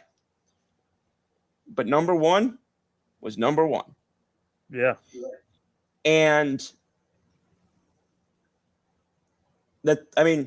so again, and like I said in the post, you can dislike him. You can criticize some elements of his game based in fact. There are definitely elements of his game that I would like to see. I'd like to see him get the ball out a little bit quicker. I'd like to see him, but again, even some of that sometimes is, we can argue or not argue. We can, pick nits over, what those reasons have been at times. I would like to see him get the ball out quicker. And, there are other elements, you can talk about and such, but otherwise, if it's not one of those elements, then at this point, it just sounds like you either are talking just to talk, or frankly, sometimes just sounds racially motivated. Because it is insane to me the amount of picking nits that goes on with this guy. This guy who has won a Super Bowl, outplayed Mahomes in the other Super Bowl, even though they lost, and has beaten. I think it's pretty much. You can go down the list of any elite quarterback you can name. He's beaten all of them. Yeah, and and for any media that's listening right now, your golden boy Josh Allen. Yeah, there's one. Guess what team he hasn't beaten yet? Yeah, the Philadelphia Eagles, led by Jalen Hurts. Yeah, 0 for 3. Yep. So, and he's that's the thing is, like I always tell people, I'm like they're still, you can sit there and give me any stat you want about like, oh, the elite quarterbacks in the league, put up this and this kind of numbers. I'm like, yeah, but are they? I'll be damned. Wow, it actually works now. Are they the leader? Yeah, I've been trying to fix it behind the scenes for the last half hour. Yeah, are they the leader? That I'm not kidding. I've been literally, that's what I've been doing while I've been talking. Yeah, like are they the leader Jalen is? No. Are they the like the focused guy that's not sitting there cracking jokes, in press conferences, but literally focused as more as laser focused as he is? No. Like the thing is, he might not be the guy that gives you, and he's never going to be the guy unless hell freezes over. He's never going to be the guy that gives you the most flashy numbers in the world. But he is going, and this is why I said there's certain intangibles that you can't teach in a quarterback that makes them elite. It's how good of a leader are you? How good are you in crunch time? How good are you, when the lights, how strong? Oh, thank God. What? I'm sorry. Can I say some breaking news? Yeah. Aaron Judge has been diagnosed with a stress fracture of the first rib on his right side. The Yankees have announced he will be re-imaged in approximately 4 to 6 weeks. He is fully expected to return at some point this season.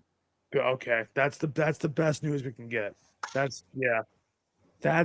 is massive. That also just flies in the face of everything we said the first hour of the show. Yeah. But No need to listen to the first 45 minutes of the show at this point. basically, Oh my God. I think basically at this point we can assume that they'll probably keep him out to the All-Star break. Fine. You know what? Around Well, there. I mean, that's pretty much a given at this point. If they're not going to even re-image him until 4 to 6 weeks from now, fine. That's what I'm Fine. saying. Yeah, You know what? He's out. You know what? Put him on a rehab assignment after the trade deadline. Build him up. Have him back for September. Get him to Aaron Judge level by October. Fine. You know, this is. Once we found out that it was more than just an injury that could be back within 10 days, this is about the best possible news you could have asked for. Yeah, that's literally the best. And the crazy thing is, like, I kind of wish they would have caught it a little sooner. That way we could obviously have him back a little sooner. But so do I. But and again, I'm not trying to be the sort of water boy holder here. We don't know when Aaron Judge reported the pain. Aaron Judge probably played through the pain for some period of time. Yeah, that's the thing too. Is like when I saw some of the uncharacteristic, like I was saying before, when I saw some of the uncharacteristic like swings from him, some of the uncharacteristic at bats, like especially early on around the time of that Brewers series, like I wouldn't say like in that series I would have asked him what's wrong, but in that series, like after that, when he's not hitting well against against the division games that we had or whatever it is, like that's like I wish they would have asked him then, hey, is something wrong? Because you're kind of not where you usually are with a lot of these at bats. So like, because defensively he was still fine. So we just thought, hey, he's slumping real bad. And I guess that's in his mind, and who knows, maybe he was hurt, but he just didn't start really feeling the pain until that the A's series. So I did that earlier. I did that earlier this show too. Yeah.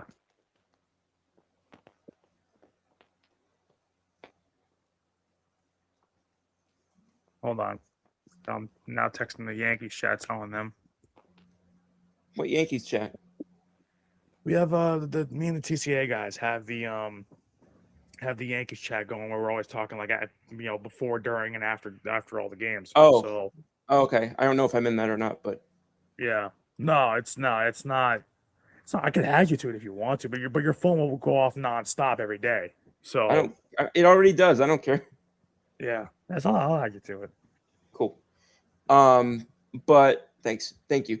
But man, and you know what? I love that we were on the show for that. Because we probably shouldn't have been because of how long we went. We're 3 out. What? It's 9:12. Yeah. 10:12 where you are, but oh my goodness. But no, you know what? I'm glad that we were on for that, because that's a nice sort of outro, I would say. Yeah. And we did cover everything. Do you have anything else that we didn't cover, or anything else that you wanted to say when I accidentally cut you off? No, because I could have went on. I can go on about the whole Jalen Hurts stuff all day long. I mean, you both can. Still, yeah. I mean, Rob came in and turned this whole thing into World Cup Central. I didn't know what the hell he was talking about. I was like, you know what? This is your show now. This is not my show anymore. This is your show now, because I don't know what you're talking about. Yeah. Nah, yeah, but we're good. I think we covered everything. At least 99% of what we got, pun intended. But still. All right. Well, for the people who are still on, thank you so much for bearing with us this whole time. Greatly appreciate everybody's support. And we kind of could conclude this from somebody else, or from the original report, but there is now a report from a Yankees guy that is more directly saying no thoracic outlet syndrome for the captain. So, all right. And that noise you just heard outside was about 5 million Yankees fans collectively breathing and collectively exhaling for the first time in about 4 days. So, but Brandon, thank you again for tuning in. Rob, thank you for tuning in. Out west, you guys have In-N-Out Burger. Today we had In-N-Out Rob. jumping back in and out of the show for 16 times. Knows a ton more has probably forgotten more about soccer than I'll ever know. So appreciate everything that he shared there today. And I hope that he had fun at the bowling party or whatever he's doing. And as for that, we'll see y'all next week, June 11th. Tomorrow, I think, is game 2 of the Spurs Knicks series. So that'll be fun. And are we doing FA this weekend or no? Because I know we're doing the Madden thing tomorrow, but are we doing FA this weekend? I don't know for sure. I You know, I would check in with Rob because Rob's the one obviously running it. yeah, I'll let Rob do that. He's the manager of that. I'll let him do that. But all right, so maybe see y'all this weekend, and if not, we'll be back next week on Wednesday the 10th for another K&K Takeover show, and then back here at 6 p.m. Central the next day, June 11th, 2026, same scoop time, same scoop channel. Starts. Pardon? World Cup starts on our next. Beautiful. show. Oh, shoot. Go Knicks from Kenny. Kenny, thank you so much for tuning in late. Yes. Also, Kenny, in case you missed what we just said, no TOS for Aaron Judge. He's got a fracture in his rib, going to be reevaluated in 4 to 6 weeks, expected to return sometime before the end of the 2026 regular season. All right. And as I was going for, we'll see y'all next week. Same scoop time, same scoop channel.